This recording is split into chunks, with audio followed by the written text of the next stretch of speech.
அருள்நிதி பழனி சோமசுந்தரம் ஐயா அவர்கள் சூஃபிசமும் வேதாத்திரியமும் என்ற தலைப்பில் சிந்தனை உரை கொடுக்க உள்ளார்கள்.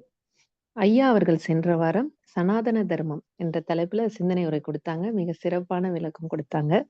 ஐயாவுக்கு நன்றி. ஐயா அவர்களை தமிழ் ஆனந்த யோக அன்பர்கள் அனைவரின் சார்பில் வாழ்த்தி வரவேற்கிறோம். வாழ்க வளமுடன் ஐயா. வணக்கம். வாழ்க வளமுடன். தமிழ் ஆனந்த யோகம் மூலமாக உங்களை எல்லாம் சந்திப்பதிலே பெருமகிழ்ச்சி அடைகிறேன்.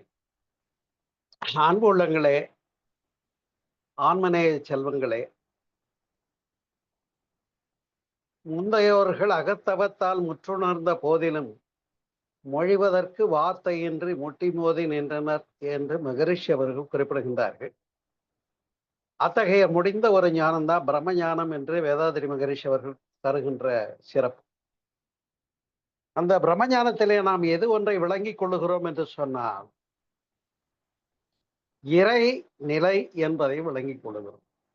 இறை என்கிற கடவுள் என்பது அசைவற்றது, இயக்கமில்லாதது, சூன்யம், வெட்டவெளி, பாழ் என்று விளங்கிக் கொள்ளுகிறோம். அப்படி அந்த இறை நிலை என்பதுதான் அங்கு வார்த்தை. அது அலையாக இருந்திருந்தால் அது வேற. மூலம் ஒன்றே என்று புரிந்து கொள்ளுவதற்கு இன்றைக்கு விஞ்ஞானம் தழுவிய வேதாத்திரியம் வெற்றிகரமாக விளக்குகிறது என்பதிலே ஐயம் ஏதும் இல்லை. அன்பு உள்ளங்களே, எத்தனையோ மகான்கள் பேசி சென்றார்கள். இன்னும் சொல்ல போனால் அந்தந்த நாடுகளுக்கு ஏற்ப, சூழ்நிலைகளுக்கு ஏற்ப, வாழ்நிலைகளுக்கு ஏற்ப, கலாச்சாரத்திற்கு ஏற்ப அவரவர்கள் உணர்ந்தவாறு எடுத்து உரைத்த வார்த்தைகள் வேறு வேறாக இருந்ததென்னவோ உண்மைதான். ஏனென்று சொன்னால் திருமந்திரம் அன்பே சிவம் என்று சொன்னது. வேதாத்திரி மகரிஷி அவர்கள் அறிவே தெய்வம் என்று சொன்னார்கள். இறை தத்துவத்தை சிறப்பாக ஒரு தனி மார்க்கமாகவே வகுத்து விளக்கிய ஸல்லல்லாஹு அலைஹி வஸல்லம் நபிகள் பெருமானார் அவர்கள் சுத்த வெளியே இறைநிலை என்று விளக்கியிருக்கிறார்கள். நாம் காந்த தத்துவத்தின் மூலமாக உணர முற்படுகின்ற போது அந்த காந்த தத்துவம் என்று சொல்லக்கூடியது தொடங்குகின்ற முதல் வார்த்தை சுத்த வெளிதானே. அதை விளக்கித்தான் அந்த வெளியானது தன்னிருக்க சூழ்ந்தெழுத்து மாற்றலால் மலர்ந்தது, பிறழ்ந்தது, இயங்கியது என்று வெளிப்படுத்துகிறார் மகரிஷி அவர்கள். ஆதியிலே ஒலி இருந்தது என்று பைபிள் சொல்லப்படுகிறது. ஆனால் அதற்கு அப்பாலும் சொல்லியதுதான் மகரிஷியினுடைய சிறப்பு. அந்த கோணத்திலே பார்த்தோமே என்று சொன்னால் இஸ்லாமிய வழி மார்க்கங்கள் எல்லாம் சொல்லுகின்ற முடிந்த தத்துவத்தை பேசுவதற்கு சிறப்பான ஒரு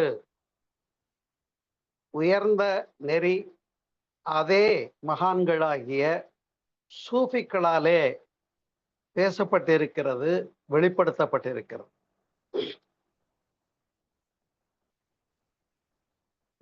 நிறை ஞானி என்று பகவத்கீதை சொல்லுகின்ற தத்துவங்களை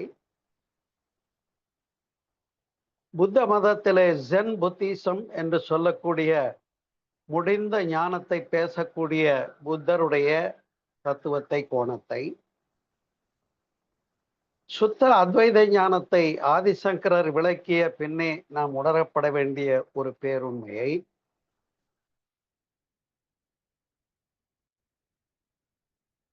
ஜோதி ஆண்டவரை உணர்த்துகிறேன் என்று வள்ளல் பெருமானார் சொன்ன ஒரு பேருண்மையை இங்கே ஒப்புநோக்கி உணர முடிகிறது. வேதாத்திரியத்தின் மூலமாக பல மற்ற மகான்களை எல்லாம் நாம் சிந்திக்கின்ற போது குறிப்பாக இன்றைக்கு நாம் சிந்தனைக்கு எடுத்துக்கொண்டிருக்கக்கூடிய சூஃபியிசம் என்றால் சிலருக்கு விளங்கி இருக்கலாம், விளங்காமலும் இருக்கலாம். அன்புள்ளங்களே, இஸ்லாத்தினுடைய நெறிகளிலே நபிகள் பெருமானார் வழங்கிய பேருண்மைகளை உள்ளடக்கிய நெறிகளிலே இந்து மதத்திற்கு ஒப்பாகவே சரிகத், தரிகத், ஹக்கிகத், மகரிஃபத் என்று 4 பகுதிகளாக வெளிப்படுத்தப்பட்டிருக்கிறது. இந்து மதத்தில் எப்படி சரியை, கிரியை, யோகம், ஞானம் என்று சொல்லுகிறோம் இல்லையா? அப்ப சரி என்பது வழிபாடு, புற வழிபாடு. கிரியை என்பது மந்திர வழிபாடு. யோகம் என்பது அக வழிபாடு. ஞானம் என்பது முடிந்த தெளிந்த நிலை. எனவே அதனாலதான் பெரியவங்க சொல்றாங்க, நன்றாய் ஞானமும் கடந்து போய் என்று பாடுகின்றார்கள். நான் ஏற்கனவே பல முறை விளக்கி இருக்கிறேன். அப்படி இந்த 4 படிகளையும் கடந்து செல்ல வேண்டும் என்பதற்கு அடையாளமாகத்தான் உண்மையிலேயே வியப்புக்குரிய ஒரு ஒப்பு நோக்குதல் என்று சொன்னால் அந்த சரிகத், தரிகத், ஹக்கிகத், மகரிஃபத் என்பதில் மகரிஃபா தத்துவம் என்று சொல்லக்கூடிய ஞான மார்க்கத்தை உணர்ந்த பெரியவர்கள் ஞானத்தை தான் உணர்ந்து அதுவாகவே இருந்து அதை அடைவதற்கான முயற்சிகள் இல்லாமல் அதுவாகவே வாழ்ந்து காட்டுகிற மகான்களை சூஃபியர்கள் என்று சொல்லும். ஏனென்று சொன்னால் ஒரு நெறியினை பின்பற்றுவது என்பது வேறு. பின்பற்றுகின்ற போது அதனை எடுத்து கூறிய நூல்களோ அல்லது மகான்களோ சொன்ன கருத்துக்களை முறையாக வழிபடுதல் அவசியம். ஆனால் அந்த வழிபடுதல், நெறிப்படுதல், யோகம் செய்தல் என்பது வேறு. அப்படி அந்த பெருநிலைகளிலே இருந்து இருந்து இருந்து யோகம் செய்து அதனுடைய முடிந்த முடிவு, உதாரணமாக வேதாதிரி மகரிஷியினுடைய தத்துவத்திலே, வேதாதிரியத்திலே நாம் அறிவோம், மன ஒருமைக்காக புருவ மத்தியிலே தியானத்தை வலியுறுத்துகின்றார்கள். ஆகினை சக்கரம் என்பதில் 6 ஆதாரங்களை கடந்து ஆற்றலை மேலே கொண்டு வர பழக்கினார்கள். துரியம் என்கின்ற பெருநிலையில உச்சியிலே வைத்து நிகழ்த்தப்படுகின்ற தவ முறையை கொடுத்தார்கள். ஆனால் துரியாதீதம் என்ற ஒரு பெருநிலை மகரிஷி அவர்கள் விளக்குகிற போது, இந்த தூய பெருநிலை துரியாதீதமோ துயர் மகிழ்வு இரண்டையே இதுவரையிலும் துய்த்து வந்த என்னுடைய அறிவை காலம், பருமன், தூரம் இவை கடந்து மெய்ப்பொருளோடு இணைத்தது. பாருங்க, வார்த்தை துரியாதத்துக்கான விளக்கம் தவ முறையாக உள்ள வருது, எடுத்து படிச்சு பாருங்க. காலம், பருமன், தூரம் இவை கடந்த மெய்ப்பொருளோடு இணைந்தது. இணைந்தேன், கலந்தேன், லயித்தேன், மகிழ்ந்தேன், நிறைந்தேன் என்பது அதனுடைய இலக்கணமாக வெளிப்படுத்துகின்றார்கள். அதனையே பிரம்மஞானத்திலும் பாடலாகவும் தத்துவமாகவும் வழங்கியிருக்கின்றார். பிரம்மம் என்பது ஒன்றுதான், இறைநிலை என்பது ஒன்றுதான். இந்த பேருண்மையை உணர்ந்த இஸ்லாமிய ஞானிகளை சூஃபிக்கள் என்பார்கள். இப்பொழுது அந்த சூஃபி ஞானிகள் சொன்ன தத்துவங்களை எல்லாம் சிந்திக்க போகிறோம் என்று சொன்னால், இது எதற்காக பிற மதத்தினுடைய விஷயங்களை நாம் சிந்திக்க வேண்டும் என்று யாரோ ஒருவர் நினைக்கலாம். எனக்கு அது புரிகிறது. ஆனால் நாம் ஏற்றளவிலே பேசிக் கொண்டிருக்கிறோம். யாதும் ஊரே யாவரும் கேளிர் என்று சொன்னார். கணியன் பூங்குன்றனார் சொன்ன அந்த வரிகளை, யாதும் ஊரே, எல்லா நாடும் எல்லா ஊரும் என்னுடைய ஊர்தான். யாவரும் கேளிர், கேளிர்னா உறவினர், எல்லோரும் என்னுடைய உறவினர் தான் என்று அவர் அழகா பாடியிருக்கலாம். அது ஐக்கிய நாடுகள் சபையில நாம நுழைவாயில்ல பெருசா பதிச்சிருக்கலாம். ஆனா யாவரும் என்னுடைய சகோதரர்கள் என்று உணர்கின்ற பாவம் வர வேண்டும் என்று சொன்னால் இது போன்ற முடிந்த நெறிகளை சொல்லுகின்ற சூஃபி ஞானத்தையும் சிந்திக்க வேண்டியிருக்கிறது.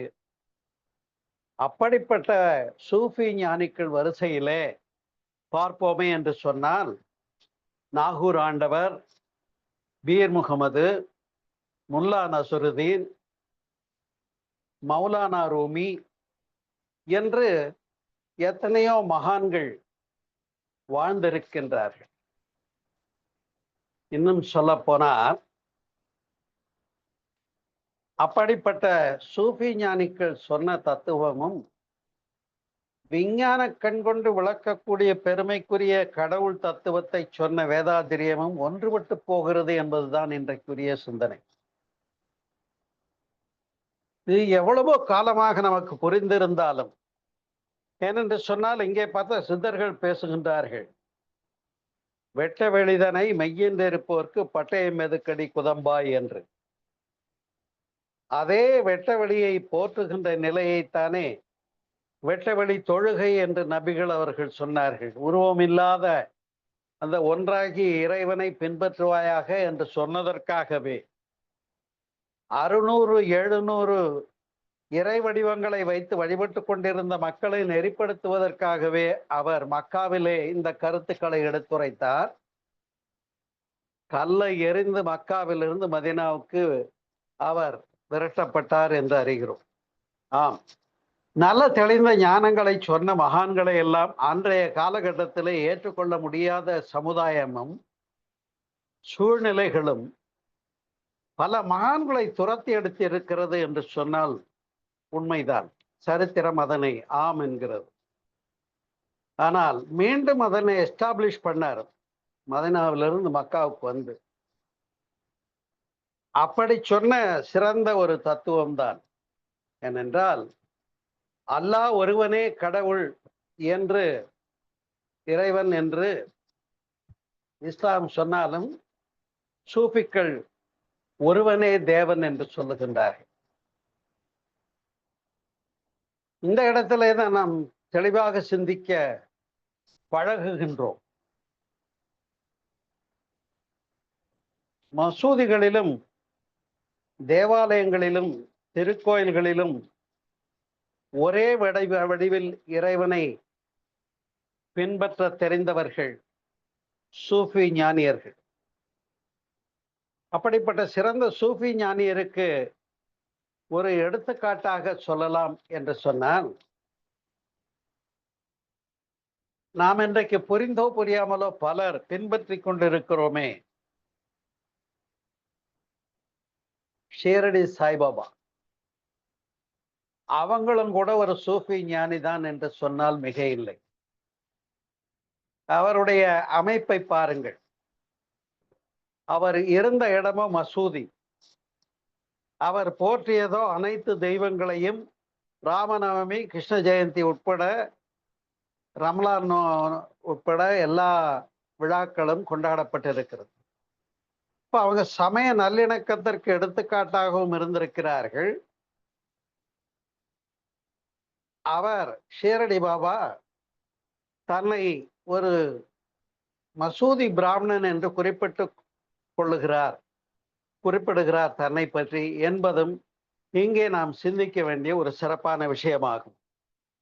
ஆகையினால் தான் அன்பர்களே, அவனுக்கு குருவாக, அவனுக்கு வேறாக ஏதுமில்லை, அனைத்தும் அவனே, அவனின் செயலே அனைத்தும் அதுவே ஏகம் என்று ஏகத்தன்மையை, அதாவது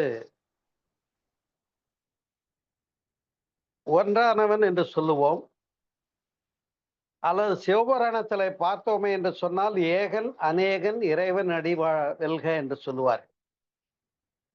அது ஏகத்துவம் என்று சொல்லுவார்கள். இந்த ஏகம் இறைவன் என்ற சொல்லை பல சமயங்களும் பேசியிருக்கிறது. அதுதான் வேடிக்கை. அப்ப கடவுள் ஒன்றை என்றுதானே எல்லா மதங்களும் பேசியிருக்கிறது. அப்ப இஸ்லாத்துக்கு தனி கடவுள் இல்லை, கிறிஸ்டியானிட்டிக்கு தனி கடவுள் இல்லை, இந்து மதத்திற்கோ அல்லது சீக்கியத்திற்கோ தனி கடவுள் இல்லை, ஒன்றே கடவுள் என்பதை நான் தனியே ஏற்கனவே பேசியிருக்கிறேன். நீங்கள் என்னுடைய ஆன்மீக அறிவியல் யூடியூப் சேனல்ல பாருங்க, ஒன்றே கடவுள் என்பது பேசப்பட்ட ஒன்று. எனவே இங்கே வேதாத்திரி மகரிஷி அவர்கள் தன்னுடைய வேதாத்திரியத்தில் விளக்குகின்ற போது உடலிலே உள்ள மையங்களை பேசுகிறாரே, சித்தர்களும் மகான்களும்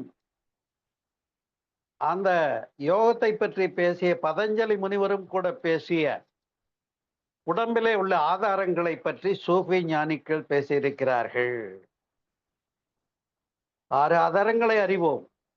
மூலாதாரம், சுவாதிஷ்டானம், மணிப்பூரகம், அநாகதம், விசுக்தி, ஆக்கினை என்று சொல்லக்கூடிய இந்த ஆதாரங்கள் எல்லாம் சூஃபி ஞானியர்களும் பேசியிருக்கிறார்கள். இன்னும் சொல்ல போனால் மதத்தினுடைய முதல் நிலையில இருக்கக்கூடிய கட்டுப்பாடுகள் எது ஒன்றும் இந்த முடிந்த தத்துவத்தை பேசிய சூஃபி ஞானிகளுக்கு பொருந்தாது என்பதை அறிய வேண்டும் அன்பர்களே.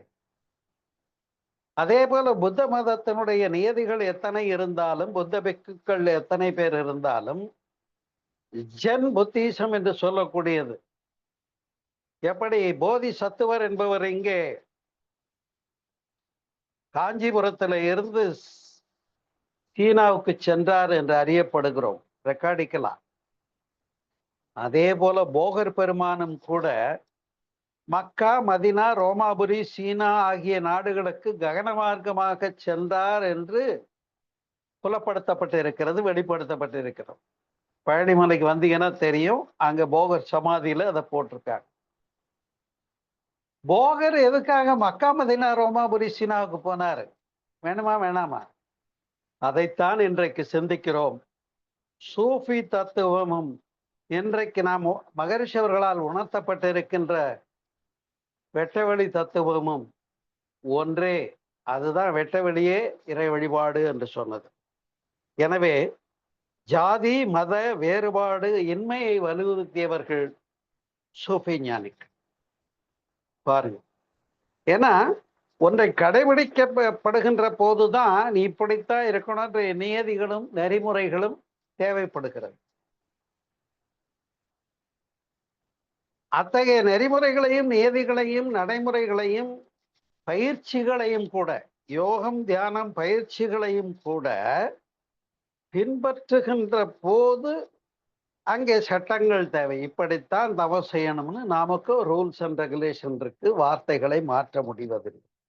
ஸ்டாண்டர்டைஸ் பண்ணி வச்சிருக்காங்க மகரிஷி, இல்லையா? அதே போல சமயங்கள் முறைப்படுத்தி கொடுத்திருக்கிறது எல்லா நெறிகளை. ஆனால் அந்த வழியிலே சென்று ஞான மார்க்கத்திலே சூஃபி ஞானிகளைப் போல, அத்வைத தத்துவத்தை உணர்ந்த நம்முடைய சித்த பெருமக்களைப் போல, அல்லது இன்னும் எத்தனை புத்த மதம் கடவுளே இல்லை என்று பேசுகிறது.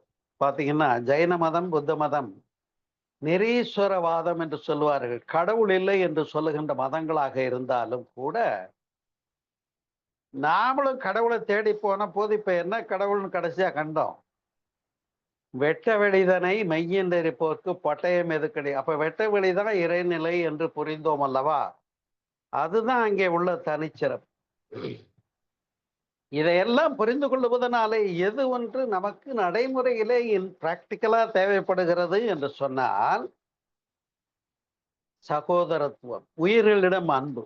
இதையும் சூஃபிக்கள் பேசி இருக்கிறார்கள். நான் ஒன்றை உங்களிடம் அன்போடு கேட்டுக்கொள்கிறேன். எந்த மகானாவது உயிர்களிடம் அன்பு செய்வதை மறுத்திருக்கிறார்களா? அப்ப நாம் சிந்திக்கக்கூடிய அத்துணை மகான்களுமே உயிர் கருணையை மலர்த்தி இருக்கிறார்கள். வள்ளலார், பகவான் ரமணர், வேதாத்திரி மகரிஷி, நபிகள் நாயகம், புத்தர், இப்படி எந்த மகானை திரும்பி பார்த்தாலும் உயிர் கருணையைத்தானே பேசியிருக்காங்க. அதைத்தான் சூஃபி ஞானிகளும் பேசியிருக்கிறார்கள். அன்பர்களே, இன்னும் சொல்ல போனால் இறை அச்சம் என்பது ஆரம்ப காலகட்டத்திலே குழந்தைகளை நெறிப்படுத்துறதுக்கு சாமி கண்ணை குத்திரும், ஜாக்கிரதையா இரு, நல்லபடியா நடன்னு சொல்லுவாங்க. அதுபோல அச்சப்படுத்துதல் பேசப்பட்டிருக்கிறது. ஆனால் உள தூய்மை வலியுறுத்தப்பட்டிருக்கிறது. உள்ளத்திலே தூய்மை இல்லை என்றால் நீ அந்த முழுமை பொருளாகிய பெரும்பொருளை அறிய முடியாது, அடைய முடியாது என்று பேசியதுதான் சிறப்பு. அப்படிப்பட்ட சூஃபி ஞானிகள் எப்படி ஒரு கபனி, ஒரு தோல் பை, ஒரு குல்லா, ஒரு ஜிப்பா, அதோட தான் ஷேரடி பாபாவினுடைய உடைமை என்று அறியப்படுகிறோம். இல்லைன்னா நீங்க அந்த சரித்திரம் வாங்கி படிச்சு பாருங்க. அதே போல அத்துணை சூஃபி ஞானிகளும் எளிய வாழ்க்கை வாழ்ந்திருக்கிறார்கள். அப்ப எளிமையான வாழ்க்கையைத்தான் வலியுறுத்தப்பட்டிருக்கிறது அன்பு உள்ளங்களே. இன்னும் சொல்ல போனால் அவர்கள் தெளிவாக சொல்லுகின்றார்கள், எல்லோருக்குள்ளும் இறைவன் இருக்கிறான், எல்லா பொருள்களிலும் இறைவன் இருக்கிறான் என்று சூஃபி ஞானிகளும் பேசியிருக்கிறார்கள் என்று சொன்னால், மற்ற பெரியவர்களும் அதைத்தானே பேசியிருக்கிறார்கள். அப்ப பாருங்க, சொன்ன முடிந்த தத்துவத்திலே வேறுபாடு இல்லை என்று காணுகிற போது நாம் ஏன் அத்தகைய மதங்கள், ஜாதிகள், இனங்கள், பிரிவுகள் இதற்காக இன்றைக்கு முரண்பட்டு நாம் அலைய வேண்டும்? அதைத்தான் சொல்றாங்க. ஜாதியிலே, சமய நெறிகளிலே, சாத்திர சண்டையிலே, கோத்திர குப்பையிலே அபிமானித்து அலைகின்ற உலகீர். அதாவது இதெல்லாம் வருத்தப்பட்டு நம்மளை பார்த்து பேசிட்டு போன வார்த்தை. ஆனா இன்னைக்கும் ஜாதி சண்டை, மத சண்டை நடக்குதா இல்லையா? இஸ்ரேல போய் பாருங்க, இன்னும் எத்தனை பக்கங்கள்ல மத சண்டைகள். தன்னுடைய மதத்தை பரப்ப வேண்டும், எஸ்டாப்ளிஷ் பண்ணணுன்றதுக்காக இது முரண்பட்ட அணுகுமுறைகளை எந்த சமயத்தாரும் கை கொள்ள வேண்டிய தேவையே இல்லை என்பதை புரிய வைக்கின்ற இடம்தான் இந்த முடிந்த தத்துவங்களாகிய இஸ்லாத்தில் சூஃபிகளினுடைய பிலாசபியும். அதுல எந்த விதமான ஐயப்பாடும் இல்லை அன்பர்களே. என்று சொன்னால் தியான முறையை சொல்லி இருக்கிறார்களா என்று நீங்கள் கேட்கலாம். இஸ்லாத்திலே சூஃபிகள் ஞான முறையை சொல்லி இருக்கிறார்களா என்று சொன்னால், திக்கிர் என்று சொல்லக்கூடிய தியான முறையை பேசியிருக்கிறார்கள். இதற்கெல்லாம் ஆதாரம் எங்கன்னு நீங்க கேட்கலாம். நீங்க எப்படி சூஃபி ஞானிகளை பத்தி பேசுறீங்கன்னு நீங்க கேட்கலாம். அன்பு உள்ளங்களே, மௌலானா ரூமி என்கிற சூஃபி ஞானி எழுதிய நூல்கள் 7 பாகங்களாக இருக்கிறது. அந்த நூல்களிலே இவ்வாறு மிக சிறப்பாக சூஃபி ஞானியர்களுடைய தத்துவங்களை எல்லாம் நாம் அறிந்து, புரிந்து, உணர்ந்து தெளிய முடிகிறது என்று சொன்னால் நாம் பெருமிதம் கொள்ளலாம். ஏனென்றால் நம்முடைய குருபிரான் வேதாந்திரி மகரிஷி அவர்கள் சொன்ன வெற்றவெளி தத்துவமும் சூஃபி ஞானிகள் சொன்ன வெற்றவெளி தத்துவமும் ஒன்றுதானே. வெற்றவெளின்னா அது இஸ்லாத்துக்கு வேற வெற்றவெளி, இங்க வேதாந்திரியத்துக்கு வேற வெற்றவெளின்னு இருக்க முடியுமா? அது ஒரு பாட்டுல கூட வரும். ஆழ்ந்து அகன்று, ஆழ்ந்துன்னா ரொம்ப டெப்தா, எவ்வளவு வேணாலும் உள்ள போய் பாருங்க. ஆழ்ந்து அகன்று முடிந்த முடிவில் பெரும் பாழேயோ, புரிந்து வைத்துக் கொள்ளுங்கள். அப்ப அந்த பாழ் எப்படி இருக்குன்னு சொல்றாங்க, அளவில்லாதது, எங்கும் நிறைந்தது, நீக்கமற நிறைந்தது, முதலும் முடிவும் இல்லாதது, அவ்வளவு சிறப்புக்குரியதுதான் அந்த மெய்ப்பொருள் தத்துவம் என்பதை புரிந்து கொள்ள வேண்டும். என்று சொன்னால் இதனை பெறுவதற்கு அகவணக்கமே சிறப்புடைத்து என்று பேசுகின்றார்கள். புற வணக்கத்தை தவிர்ப்பீர்களாக என்று சூஃபி ஞானிகள் பேசுகிறார்கள் என்று சொன்னால், கிட்டத்தட்ட ஆதிசங்கரர் சொன்ன அருசமயத்திலும் கூட நீங்க ஊர்பட்ட சாமியை வச்சுட்டு கும்பிடாதீங்கன்னு அவரே சொல்லிட்டு போனாரா இல்லையா? ரேஷன் பண்ணிட்டு போனாரா இல்லையா? அப்பவும் நாம கேட்கலைங்கிறதுக்காக தானே வள்ளல் பெருமானார் வந்தார், சிறு தெய்வ வழிபாடு கூடாதுன்னு ஸ்பஷ்டமா சொல்லிட்டு போனாரு. இங்கே சூஃபி ஞானிகளும் அதையே பேசுகின்றார்கள். புறவணக்கம் தேவையில்லை, அகவணக்கமே சிறப்பு என்று பேசுகின்றார்கள். அன்பு உள்ளங்களே, ஒரு வரி உண்டு. நீ யோகம் தியானம் எல்லாம் செய்யணும்னா காவியை உடுத்தி காட்டுக்கு போக வேண்டாமா, ஃபேமிலியில் இருந்துட்டு யோகா செய்ய முடியுமான்னு ஒரு கேள்வி கேட்கிற கூட்டம் இருக்காங்களா இல்லையா? நம்ம வேதாந்திரியத்தை அறிந்தவர்கள் இந்த கேள்வி கேட்கறது இல்லை. ஏன்னா மகரிஷி குடும்பத்துல இருந்தவங்க காவி உடுத்தாதவங்க, 2 மனைவியோட இருந்தவங்க. நம்மள குடும்பத்தை விட்டுட்டு நீ ஞான மார்க்கத்துக்கு வான்னு சொல்லலையே. அப்ப இந்த இல்லறத்தை துறக்கப்பட சொல்லுகின்றார்களா என்று சொன்னால், சூஃபிக்களினுடைய ஞானத்திலே இல்லறம் மறுக்கப்படவில்லை என்பதை சிறப்பாக இப்ப வேதாதிரியத்தோடு ஒப்பிட்டு நோக்க முடியும். இதை கவியாக சொல்லலாம் என்று சொன்னால், நம்முடைய பெரியவங்களுடைய வார்த்தையில, இல்லறத்து இருந்தும், நல்லா கவனிங்க, இல்லறத்து இருந்தும் இதயம் அடங்கிய வல்லவன் தானே மகாயோகி. அப்ப குடும்பத்திலேயே இருக்கலாம், மனக்கட்டுப்பாடோட இருக்க தெரிஞ்சிட்டா அவனும் யோகி தான். அப்ப யோகம் செய்யறதுக்கு துறவு பூண்டு காட்டுக்கு போகணுங்கிற நெறி தேவையில்லை என்பதை மிக தெளிவாக பேசியிருக்கின்றார்கள் என்பதை நாம் அறிய முடிகிறது இல்லையா? அதே போல பற்றுக பற்றத்தான் பற்றினை என்று ஒரு வரி வரும். பற்றுக பற்றத்தான் பற்றினை. எதுக்கு? பற்றுக பற்றுவிடற்கு. அப்ப பற்றுவிடுவதை பற்றியும் சூஃபி ஞானிகள் பேசியிருக்கின்றார்கள். சூஃபி ஞானிகள் சொன்ன அந்த ஞானம் என்று சொல்லக்கூடியதும்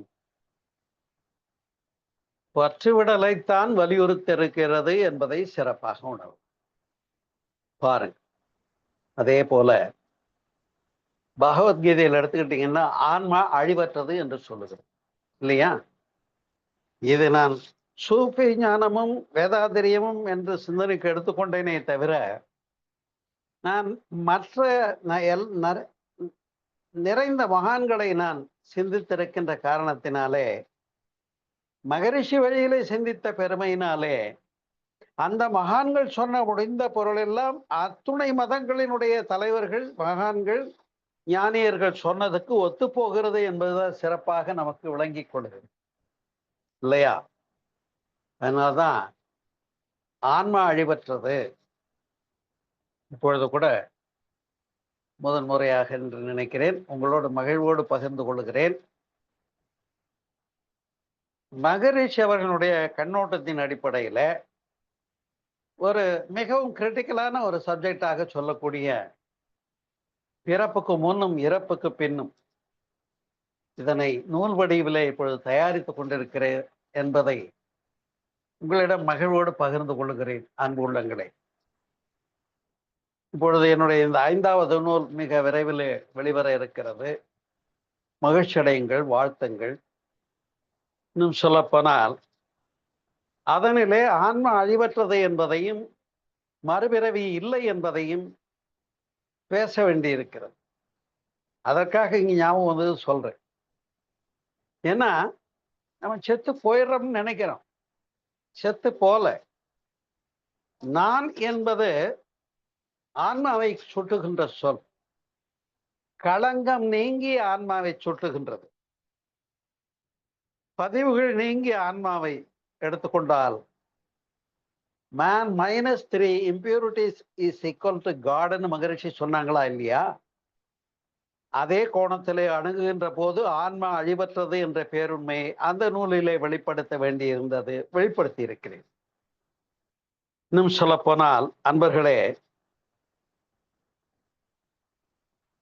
தீட்சை முறையை அறிவோம். வேதாதிரியத்துல குருவத்திடை உந்தன் பூவிரலால் தொட்டு எந்தன் உயிருணர்த்தி, அது பேர் என்ன? ஸ்பர்ச தீட்சை என்று பெயர். தொட்டு கொடுக்கிறது ஸ்பர்ச தீட்சை, பார்த்து கொடுக்கிறது நயன தீட்சை.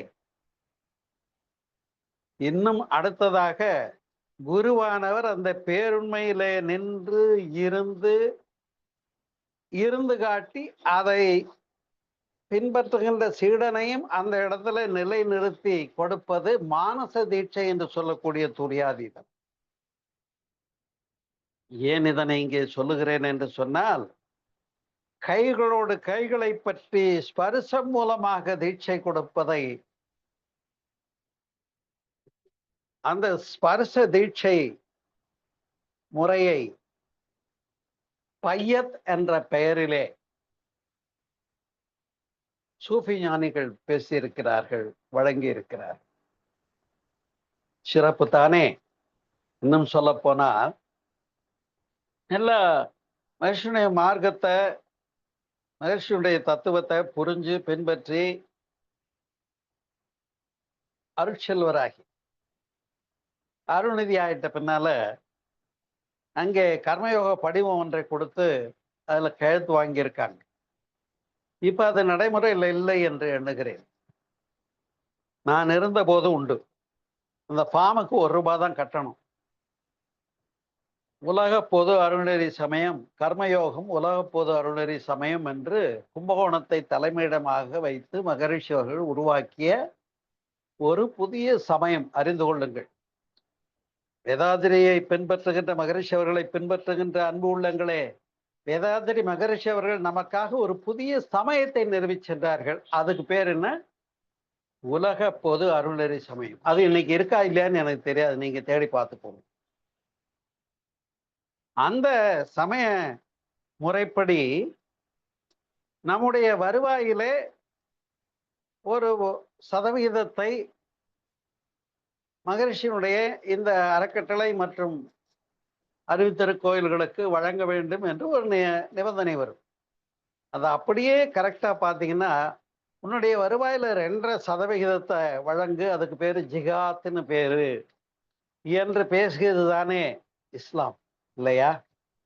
பாருங்க, எத்தனை கோணத்திலையும் இந்த பக்கம் சூஃபி ஞானிகளும், அந்த பக்கம் வேதாதிரி மகரிஷியும், இன்னும் பல ஞானிகளும் ஒத்துதான் போறாங்கன்றதுல எந்த விதமான ஐயமும் இல்லை. சார், அப்படி சூஃபி ஞானம், சூஃபி என்று சொல்றீங்களே, சூஃபிசம்னா என்ன அப்படின்னு கேட்டீங்கன்னா, அன்பர்களே, சகஜானந்தம் என்பது சூஃபிசம் தான். நான் கூட சகஜானந்தம் என்கிற இறை உணர்வில் இயல்பாய் இருத்தல்னு புத்தகம் எழுதியிருக்கேன். அது வெளியீடு செய்து நீங்கள்லாம் வாங்கி படிச்சிருக்கீங்க. வாங்கி படிக்காதவும் வாங்கி படிச்சு பாருங்க. இது போல எத்துணை மகான்கள் பேசியதும் முடிந்த ஒரே தத்துவத்தை தான் என்பதை அந்த நூலிலே வெளிப்படுத்தி இருக்கிறேன். அண்டர் தி பேசிஸ் ஆஃப், எந்த பேசிக்லன்னு கேட்கணும். நீங்க எப்படியா அப்படியெல்லாம் சொல்றதுக்கு உங்களுக்கு அதிகாரம் வந்தது? எல்லா மகான்களும் ஒன்னத்தான் சொல்லியிருக்காங்க, எப்படி சொல்றீங்கன்னா, அந்த யோக மார்க்கத்துக்கு முதல் ரிஷி யாரு?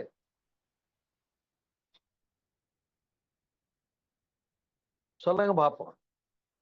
யோக மார்க்கத்துக்கு முதல் ரிஷி இந்த சமாதி பாதம் வரையில விளக்கிய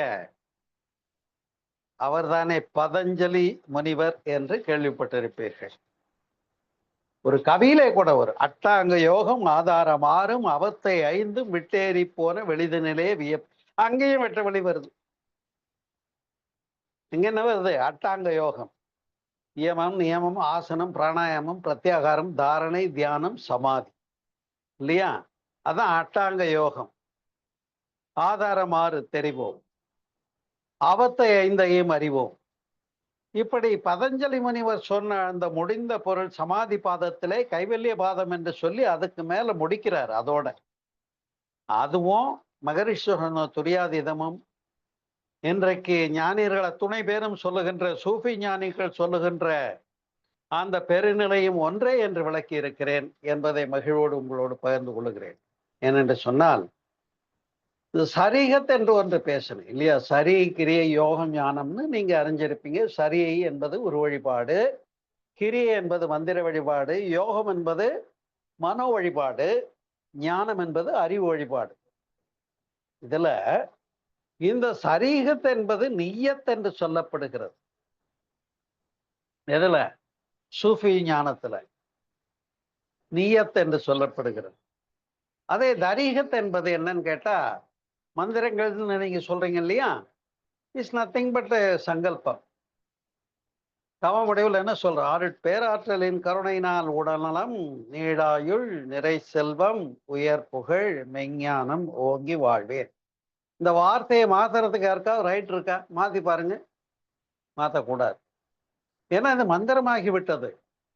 அருட்காப்புல வார்த்தையை எழுத்த மாத்தி பாருங்க. தவம் செய்யற முறையில வார்த்தையை மாத்தி பாருங்க. யாரும் மாற்றக்கூடாது. இது மகரிஷியினுடைய அன்பு கட்டளை, நீங்கள் அறிந்திருப்பீர்கள். அப்ப அது காலம் காலமாக தவம் நிகழ்த்தி நிகழ்த்தி அந்த சங்கல்பம் மந்திரமாகிவிட்டது.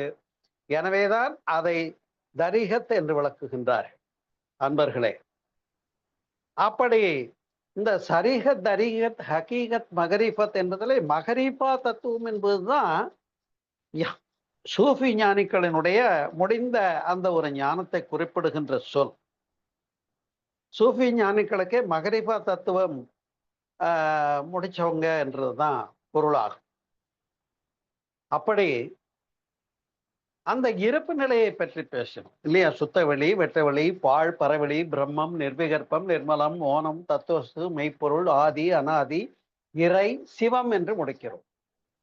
அந்த இருப்பை பற்றி பேசுகிறது சூஃபி ஞானங்கள். அத்தகியத் என்று சொல்லக்கூடிய சொல் அந்த இருப்பை சுட்டுகின்ற சொல்லாக வெளிப்படுத்தி இருக்கின்றார்கள் சூஃபி ஞானிகள் என்று அறிவோமாக. எனவே அந்த அத்தகியத் என்று சொல்லக்கூடிய இருப்பு நிலையை தொழுகையின் போது உணர்ந்து நிற்றலை பயிற்சியின் மூலமாக கொடுத்தார்கள். அதாவது எது ஒண்ணுமே பயிற்சியா தான் கொடுப்பாங்க. ஆனா நாம் அந்த பயிற்சியை கெட்டியா பிடிச்சுக்கிட்டு பயிற்சியை விடாம போக வேண்டிய இடத்துக்கு போகாம வழியிலே நின்றுட்டா அது தப்பு தானே. அதனாலதான் கொந்தளிச்சு போய் பேசினாங்க. ஜாதியிலே, சமய நெறிகளிலே, சாத்திர சண்டையிலே, கோத்திர குப்பையிலே அபிமானித்தலைகின்ற உலகீர்னு வள்ளல் பெருமானார் போன்றவங்கெல்லாம் கதறி பாடினாலும் கூட நாம ஜீவகாருண்ய ஒழுக்கத்துக்கு வர்றதில்லை. அங்க சொன்ன சட்டங்களை மட்டும் கெட்டியா பிடிச்சுக்கிட்டு இருந்தா அப்ப நாம என்ன பண்ணிக்கிட்டு இருக்கோம்ன்றது சிந்தனைக்குரிய ஒரு விஷயம்தான். சூஃபி ஞானிகளை பற்றி சொன்னேன். இந்தியாவிலே மட்டுமல்ல, ஈரான்லையும் எகிப்திலையும் கூட சூஃபி ஞானிகள் இருந்து மேம்படுத்தி இருக்கின்றார்கள் அந்த ஞானத்தை என்பதை சிறப்பாக அறிய முடிகிறது. அதே போல மறுபிறவி இல்லை என்று என்னுடைய நூலிலே அப்படி எஸ்டாப்ளிஷ் பண்ணியிருக்கேன். பிறப்புக்கு முன் இறப்புக்கு பின் மறுபிறவி இல்லைன்னு எஸ்டாப்ளிஷ் பண்ணியிருக்கேன். நீங்க வாங்கி படிச்சு பாருங்க. ஆர்குமெண்ட்டுக்கு தான் வாங்க பேசும். நல்லா தெளிவா படிச்சுட்டீங்கன்னா அந்த கேள்வியே வராது. என்கிட்ட கேள்வி கேட்கிற வேலையே இருக்காது. அது ஆதாரத்தோடு அதுல நான் விவரித்திருக்கிறேன். அப்படி இந்த ஆன்மா அழிவற்றது என்பதை மட்டும் சொல்லவில்லை, மறுபிறவி இல்லை என்று பேசியிருக்கிறார்கள் சூஃபி ஞானிகள். எனவே சூஃபியிசம் என்பது இறை உணர்வில் லயித்திருத்தல் என்பதாகும். இப்ப சொல்லுங்க, சகஜானந்தம் என்பது இறை உணர்வில் இயல்பாயிருத்தல் என்று நான் நூல் எழுதியிருக்கிறேன். இப்ப சூஃபியிசம் சொல்லக்கூடிய இறை உணர்வில் லயித்திருத்தல் என்றால் என்ன? அவ்வளவுதான், எல்லாம் ஒண்ணுதான். லயித்திருத்தலும் ஒண்ணுதான், இறை உணர்வில் இயல்பா இருத்தலும் ஒண்ணுதான். சகஜானந்தமும் வடமொழியில சொன்னா சகஜானந்தம், இறை உணர்வில் இயல்பா இருத்தல். அப்ப இறைநிலையை சென்று தேட வேண்டியதில்லை. போய் அடைய போறேன், போகணும், பிடிக்கணும், நான் முக்தி அடையணும், ஏன்னா முக்தி அடையணும், வீடு பேர் அடையணும்னு அங்க ஏதோ ஒண்ணு அடையணும்னே ஒரு கோல் பாயிண்ட வச்சு நம்மளை எல்லாம் ரொம்ப கஷ்டப்படுத்திட்டாங்க. இப்ப நான் புரிஞ்சுக்க வேண்டியது என்னன்னா, உள்ள பொருள் உள்ளபடி உள்ளத்து உள்ளதே உணர், அதனை உள்ளல் எவன் என்று கேட்கிறார் பகவான் ரமண மகரிஷி அவர்கள் உள்ளது 40 என்ற கவிகளை பாடி. உள்ள பொருள் அதை போய் உள்ளல் எவன், அதை போய் என்ன நினைச்சுக்கிட்டு இருக்க நீ? போய் நான் இறைநிலையை நினைத்து கொண்டு இருக்கிறேன். என்ன நீ நினைக்கிற வரைக்கும் நீ வேறையா இருக்க, அவன் வேறையா இருக்கான். அப்ப உள்ள பொருள் உள்ளத்து உள்ளதே, அதை உள்ளல் எவன், உள்ளல்னா நினைக்கிறது. என்னைய உட்காந்து நினைச்சுக்கிட்டு இருக்கேன்னு சொல்றேன். நான் கடவுளை அடைய வேண்டும் சொல்லிக்கிட்டே இருந்தா முடிவா? அடைந்து விட்டேன் என்று சொல்லுவதுதான் சிறப்பு. இப்ப அடைந்து விட்டேன் என்று சொல்லுகின்ற தைரியம் எப்ப வரும்னா, இது போன்ற ஞானிகளினுடைய முடிந்த தத்துவத்தை புரிந்து நாம் அதை தன்மயமாக கொள்ளுகிற போது அந்த தெளிவு நம்ம அங்கே கொண்டு போய் நிறுத்தோம். அப்ப நீங்களும் ஞானி ஆகலாம். இது ஞானம்னா தூரம் இல்லை. இதை கடையனுக்கும் கடை தேற்றம் காந்தியடிகள் சொன்ன சன்மார்க்கமும் இந்த எல்லோருக்கும் உரியது மோட்ச தத்துவம் என்று சொன்னதும் சூஃபி ஞானம் ஒன்னாதான் இருக்கு. சரியா? ஆகையினாலே இப்படி அனைத்தும் அவன் செயலே என்று சொன்ன சொல் அந்த ஏகத்துவத்தை, இல்லையா, சிவபுராணம் சொன்னதும் ஏகன் அநேகம் இறைவன் அடிவெல்க விளக்குகிறது. ஆகையினாலே அன்பு உள்ளங்களே, ஒரு சிறப்பான பேருண்மையை பேசுகின்றார்கள். உடலின் மையங்களை, கோள்களின் நிற அலைகளையும் பற்றி சூஃபி ஞானிகள் பேசியிருக்கின்றார்கள். வேதாத்திரி மகரிஷி அவர்கள் உடலிலே உள்ள மையங்களை பேசியிருக்கின்றார்களா? 6 ஆதாரங்களையும், துரியம் என்ற 7வது மையத்தையும் பேசியிருக்கின்றார்கள். 9 மையத்தாவும் நிகழ்த்துகிறோம். அதே விஷயங்களை சூஃபி ஞானிகளும் பேசியிருக்கிறார். அதே போல நவகிரக தவத்துல கோள்களையும், கோள்களிலிருந்து வெளிப்படக்கூடிய கதிர்வீச்சுக்களையும் பற்றி நாம் தவம் ஏற்றுகிறோமா இல்லையா? அதையும் பற்றி சூஃபி ஞானிகள் பேசியிருக்கிறார்கள். அவ்வளவுதான். அப்ப இப்படி பேசியதுதான் லதாயிஃப் என்று கூறப்படுகிறது. லதாயிஃப் என்ற பெயரில் இந்த கோள்களுடைய நிறங்களையும் உடலின் மையங்களையும் பற்றி சூஃபி ஞானிகள் பேசியதை விளக்கப்பட்டிருக்கிறது. எனவே சரிகத் என்ற பகுதியிலே நியத் என்ற சங்கல்பமும், அத்தஹியாத் என்ற பகுதியிலே இருப்பு நிலையை, இல்லையா, அதாவது துரியத்துல வெளியாகி போகிறோம், நிலை பெயராகி போகிறோம். இயங்கினால் இயக்கம், இயக்கத்துக்கு எல்லை உண்டு, நாம் அறிவோம். அப்ப சக்தி இயக்கம் என்றால் எல்லை கட்டிய ஆற்றல் என்று பொருள். அப்ப எது ஒன்று எல்லை இல்லாதது? வெட்டவெளி ஒன்றுதானே. அதைத்தான் நிலைப்படுத்துகின்றார்கள். அத்தஹியாத் என்பதிலே இருப்பு நிலை தொழுகை என்று பேசுகின்றார்கள். எனவே மனம் நிலைப்படுவதற்கான பயிற்சிகள், மனம் நிலைப்படுவதற்கான பயிற்சிகள் தரப்பட்டது உண்மை. எங்க? சூஃபி ஞானத்துல. ஆனால் வேதாத்திரி மகரிஷியும் நமக்கு யோகா கொடுத்திருக்காங்க. SKY. நம்ம எல்லாம் என்ன family? Simplified kundalini yoga family, இல்லையா? ஸ்கை ஃபேமிலின்னு சொல்லிக்கிறோம்.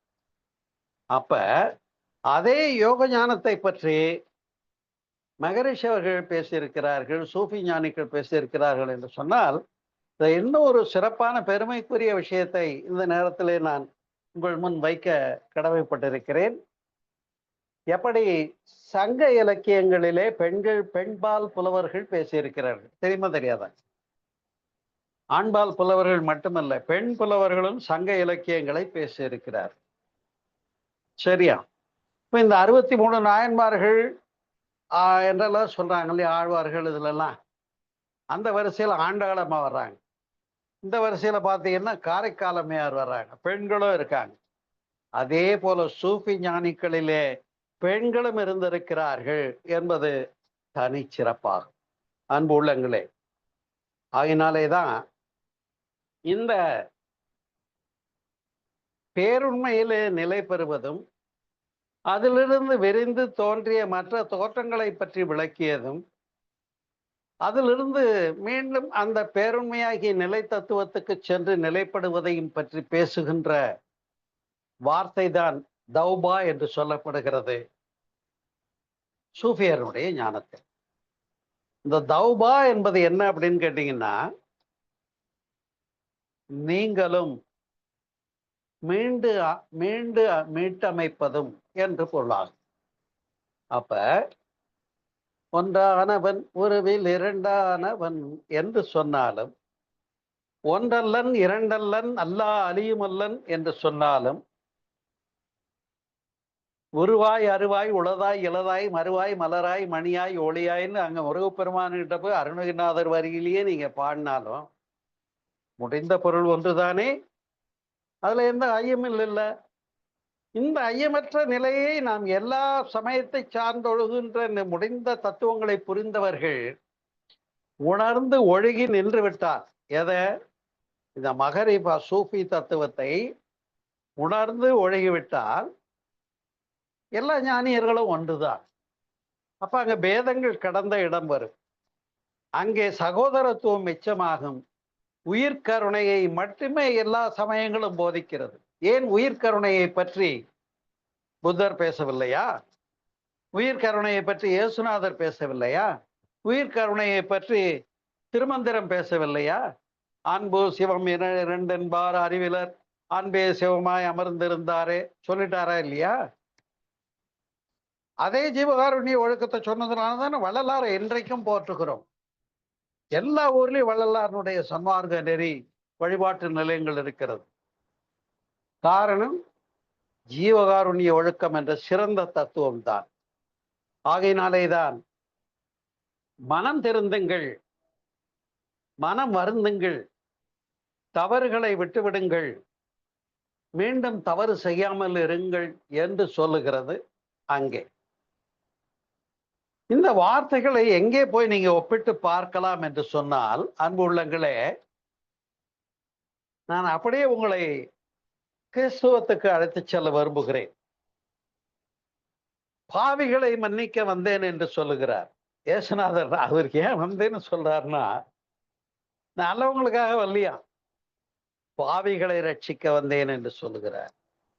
பாவம் செய்தவர்களே, நீங்கள் உங்களை பாவிகள் என்று உணருங்கள் என்று சொல்லுகிறார். நான் பாவம் செய்து விட்டேன், நான் தவறு செய்தவன் என்று மனம் திருந்துங்கள் என்று சொல்லுகிறார். அப்படி மனம் திருந்துகின்ற போது பழைய பாவங்கள் அரியர் பேப்பர் இருக்குல்ல, அதெல்லாம் போறதுக்கு வேதாந்திரி மகிழ்ச்சி தவத்தை கொடுத்துனாங்க. ஆக்னை தவம், துரிய தவம், துரியாதீத தவம், மேல் பதிவு, தேய்த்தழித்தல், நிர்மூலம், பாவப்பதிகளும்ல தெரிஞ்சிருப்பீங்க. அதை முடிச்சாதான் துரியாதீதம் கிடைக்கும். புரியுதுங்களா?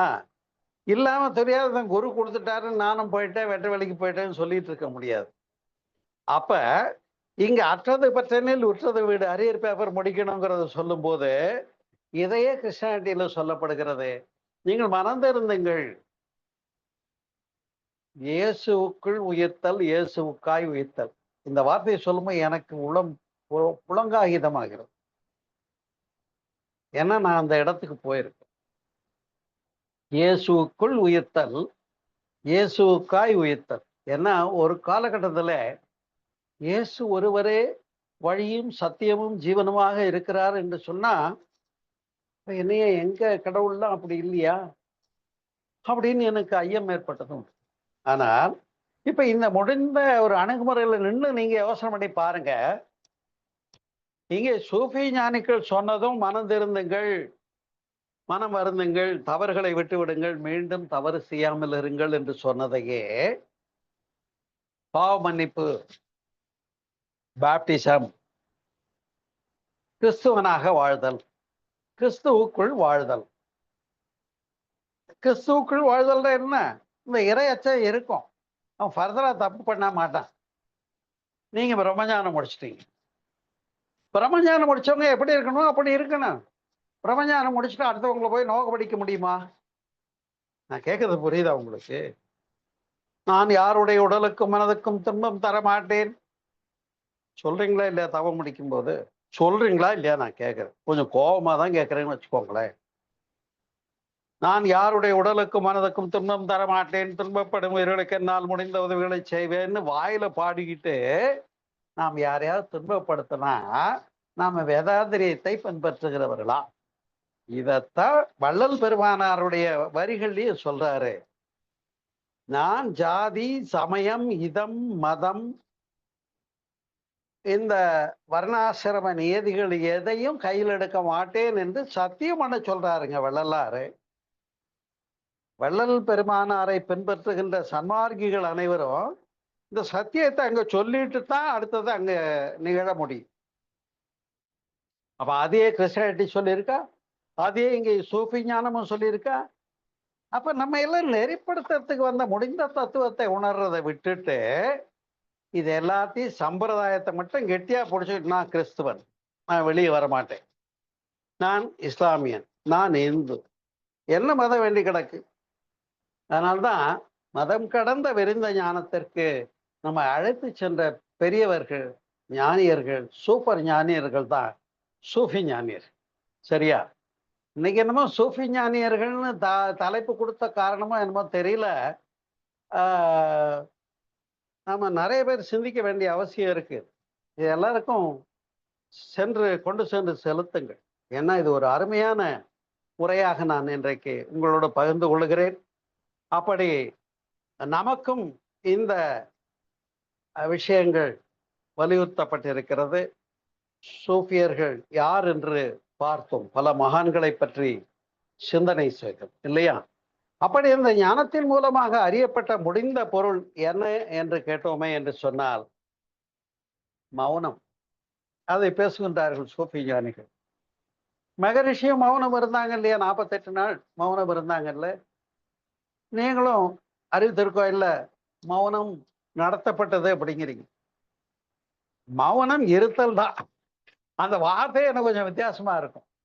இங்க இன்னைக்கு மன்றத்திலே மௌனம் நடத்தப்பட்டது. மௌனத்தை நாம போய் என்ன நடத்துறது? சும்மா இருந்தா அது பாட்டுக்கு இருந்துட்டு போகுது இல்லையா? நான் பேசுறது தப்பு இருந்தா சொல்லுங்க நீங்க. தெரியுதுங்களா? அதனாலதான் கேள்வி நேரம்னு ஒண்ணு கொடுக்குறேன். சரி. அதே போல தனிமையை பேசுகின்றார்கள். தனித்திரு, விழித்திரு. இத வள்ளலாரும் பேசுறாரா? பசித்திரு, தனித்திரு, விழித்திரு சொல்றாரா இல்லையா? நீங்க சிவராத்திரியில கண்ணை முடிச்சுட்டு உட்காந்துருக்கீங்க. வைகுண்ட ஏகாதசியில கண்ணை முடிச்சுட்டு உட்காந்துருக்கீங்க. இந்த புறக்கண்ணை முடிச்சுட்டு இருக்க சொல்லல. அறிவு விழிப்பு நிலையை பேசினார்கள். நீங்காத விழிப்பு நிலை துரியம் தேவை என்று சொன்னா, நான் துரியம் காலையில 3/4 மணி நேரம், சாயந்தரம் 1.5 மணி நேரம் பண்றேன்னு ஒருத்தர் மாறுதட்டி கொண்டால் அதை நான் ஏற்றுக்கொள்ள முடியாது. வேறொன்றுமில்லை. எனவே தன்னை கவனித்தலை அங்கே ஒன்றுதலில் குறிப்பிட்டார்கள். விழிப்புணர்வை பற்றி சூஃபி ஞானிகள் பேசினார்கள். சாட்சியாய் இருத்தல் என்றும் பேசுகிறார்கள். இந்த சாட்சியாய் இருத்தல் என்ற சொல்லை நம்முடைய ரமணரும் பேசியிருக்கிறார் அல்லவா? சாட்சி மாத்திரமாக இரு அப்படின்னு சொல்லியிருக்காங்க. அதை சாட்சி பாவம் என்று விளக்கி இருக்கிறார். ஏன்னா காண்பான் காணப்பெறும் பொருள் காட்சின்னு 3ஆ தெரியறது தப்பு. இப்ப புரியறதுக்காக இது சொல்லி ஆக வேண்டும். பழனி மலைக்கு வந்திருக்கீங்களா இல்லையா? சரி. பழனி மலைக்கு வந்து என்ன பார்த்தீங்க? நான் பழனியில தான், கோயில்ல தான் 37 வருஷம் வேலை பார்த்தவே. சரி. இப்ப பழனி மலையில வந்து முருகனை பார்த்த போது நீங்க என்ன இருந்தீங்க? நீங்க இருந்தீங்க, முருகன் இருந்தாரு, முருகனை பார்த்தீங்க. இப்ப இதுல காண்பான் காணப்படு பொருளாகிய முருகன், நான் கண்டேன் என்று உணர்ந்த காட்சி 3 இருக்கு. இந்த 3ம் இல்லாத போற இடம் தாங்க துரியாதீதம். அதை நான் சகஜானந்தத்துல விளக்கியிருக்கேன், படிச்சு பாருங்களேன். அது மாதிரி இரட்டைகள் அற்ற நிலை என்று ஞானியர்களுக்காக பேசப்பட்டிருக்கிறது. அதையும் சகஜானந்தத்திலே விளக்கி இருக்கிறோம். அதெல்லாம் வந்தாதான் சகஜானந்தம் வர முடியும். சரியா? எனவே இதற்காக மூச்சு பயிற்சிகளை கொடுத்திருக்கிறார்கள், தியானத்தை கொடுத்திருக்கிறார்கள், குறைந்த தூக்கத்தை வலியுறுத்துகின்றார்கள், குறைந்த உணவை வலியுறுத்துகின்றார்கள். எதுல? சூஃபிசத்துல. பணிவினை வலியுறுத்துவது சூஃபிசம், எளிமையை வலியுறுத்துவது சூஃபிசம். எல்லா மகான்களுமே அப்படித்தானே. நம்முடைய மகரிஷி அவர்களும் அப்படித்தானே. எல்லாரும் போய் காலில் விழுந்தா என்னை யாரும் விழுந்து வணங்க வேண்டாம், எனக்கு அது எதிர்மறை உணர்வாக இருக்கிறது, என் பாதங்களை தொட வேண்டாம், எனக்கு எத்தாப்புல வந்து கைகளை குவித்து கண்களை பாருங்கள்னு சொன்னார் மகரிஷி. என்ன சொன்னாரு? என் கண்களை பாருங்க, ஆற்றல் கொடுக்கிறேன், வாங்கிக்கோங்கன்னு சொன்னாரு. இப்படி ஒரு மகான் நமக்கெல்லாம் கிடைச்ச நாமெல்லாம் பெரிய பாக்கியவானுங்க. புரியுதுங்களா? இவ்வளவு ஸ்பஷ்டமா தெளிவா ஞானத்தை கொடுத்துட்டு போயிருந்த போதிலையும் இங்க பாத்தீங்கன்னா அன்னைக்கு நான் இப்படி சொல்றேன்னு தயவு பண்ணி தப்பா நினைச்ச கையெழுத்து கும்பிட்டு கேட்டு சொல்லிக்கிறேன். ஒருத்தவங்க யாருன்னு சொல்ல விரும்பல, எனக்கு ஃபோன் பண்றாங்க. நான் பிரம்மஞானம் முடிச்சிருக்கேங்க. சரிங்கம்மா, ஆனா எனக்கு ஒரு கவலை இன்னும். சரி. அப்ப கவலை ஒழித்தல் முதல்லயே கொடுத்துட்டாங்க மகரிஷி. எராடிகேஷன் ஆஃப் ஒரிஸ்னே கொடுக்குறாங்க. எல்லாத்தையும் வாழ்கொளமுடன்னு வாழ்த்த சொல்ற மகரிஷி ஒன்றை மட்டும் ஒழிச்சு கட்டுனாரு. அதுதான் கவலை ஒழித்தல். அப்ப நம்ம எங்க இருக்கோம்னு எனக்கே புரியல. அப்புறம் என்னுடைய டாபிக் அனுப்பிச்சு வச்சு நீங்க கேட்டுட்டு அப்புறம் நாளைக்கு பேசுங்கன்னு சொல்லி வச்சேன். அது மாதிரி நிறைவு, அமைதி, மகிழ்ச்சி, சரியா, உனக்குள்ளேயே இறைபொருள் என்றெல்லாம் பேசிய ஒரு தெளிந்த ஞானத்தை வழங்கியது சூஃபிமார்களுடைய ஞானம். ஏனென்று சொன்னால் இத பல வார்த்தைகளிலே அவங்களுடைய துறைச்சொல், அந்த மதத்தினுடைய துறைச்சொல்லை முன்வைத்தே இன்றைக்கு நாம் ஒப்புநோக்கி சிந்தித்திருக்கிறோம் என்று சொன்னால், நாமும் இஸ்லாத்தை உள்ளே போய் சூஃபி ஞானம் வரையிலே ஆழ்ந்து சிந்திக்க முடிந்திருக்கிறது. அந்த முடிந்த ஒரு உண்மை பொருள் எதுவோ அதையே நம்முடைய வேதாத்திரி மகரிஷி அவர்களும் இன்றைக்கு நமக்கு வேதாத்திரியமாக கொடுத்திருக்கின்றார்கள் என்று சொன்னால் நாம் எல்லாம் பாக்கியவான்கள்.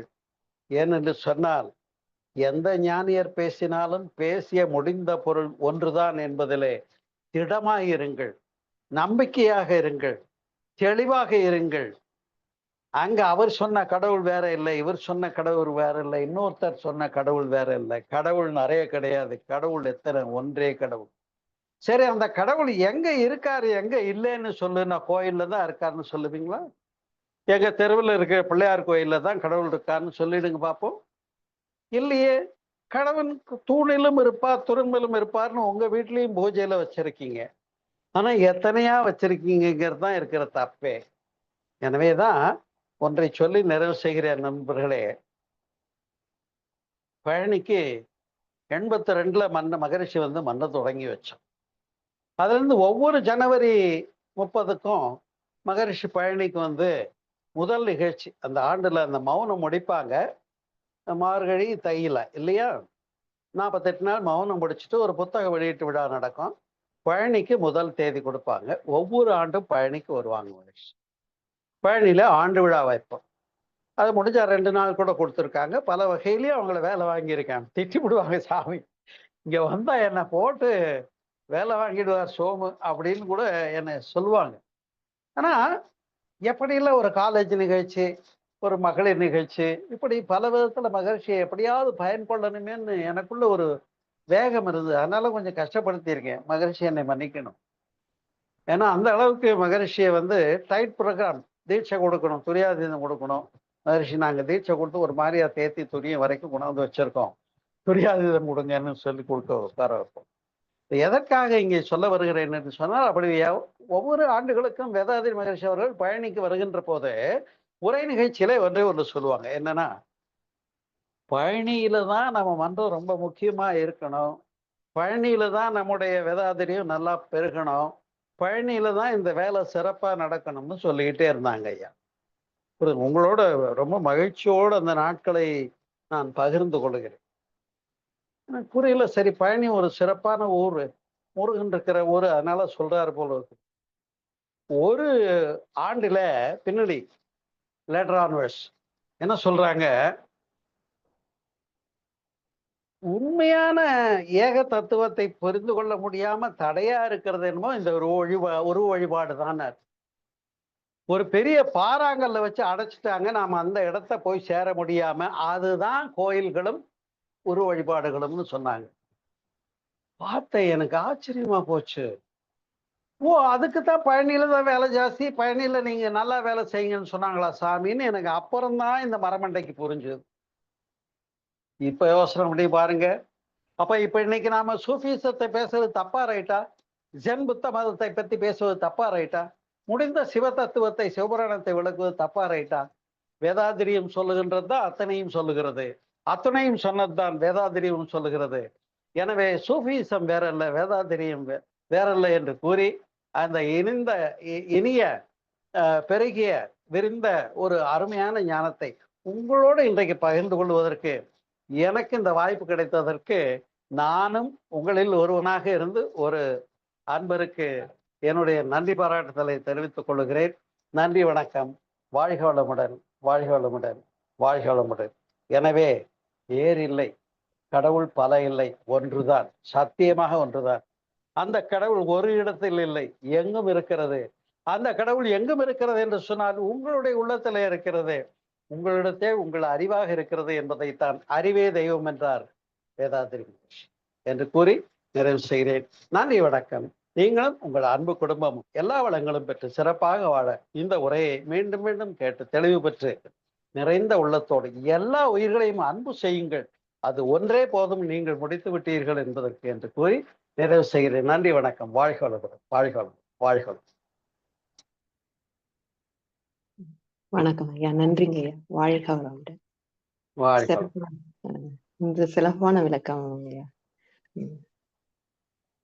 அன்பர்கள் அனைவரும் இன்று சூபிசமும் வேதாத்திரியமும் என்ற தலைப்பில் சிறப்பாக சிந்தனை உரை அளித்த பழனி சோமசுந்தரம் ஐயா அவர்களை நாம் அனைவரும் தவ நினைவில் வாழ்த்துவோம்.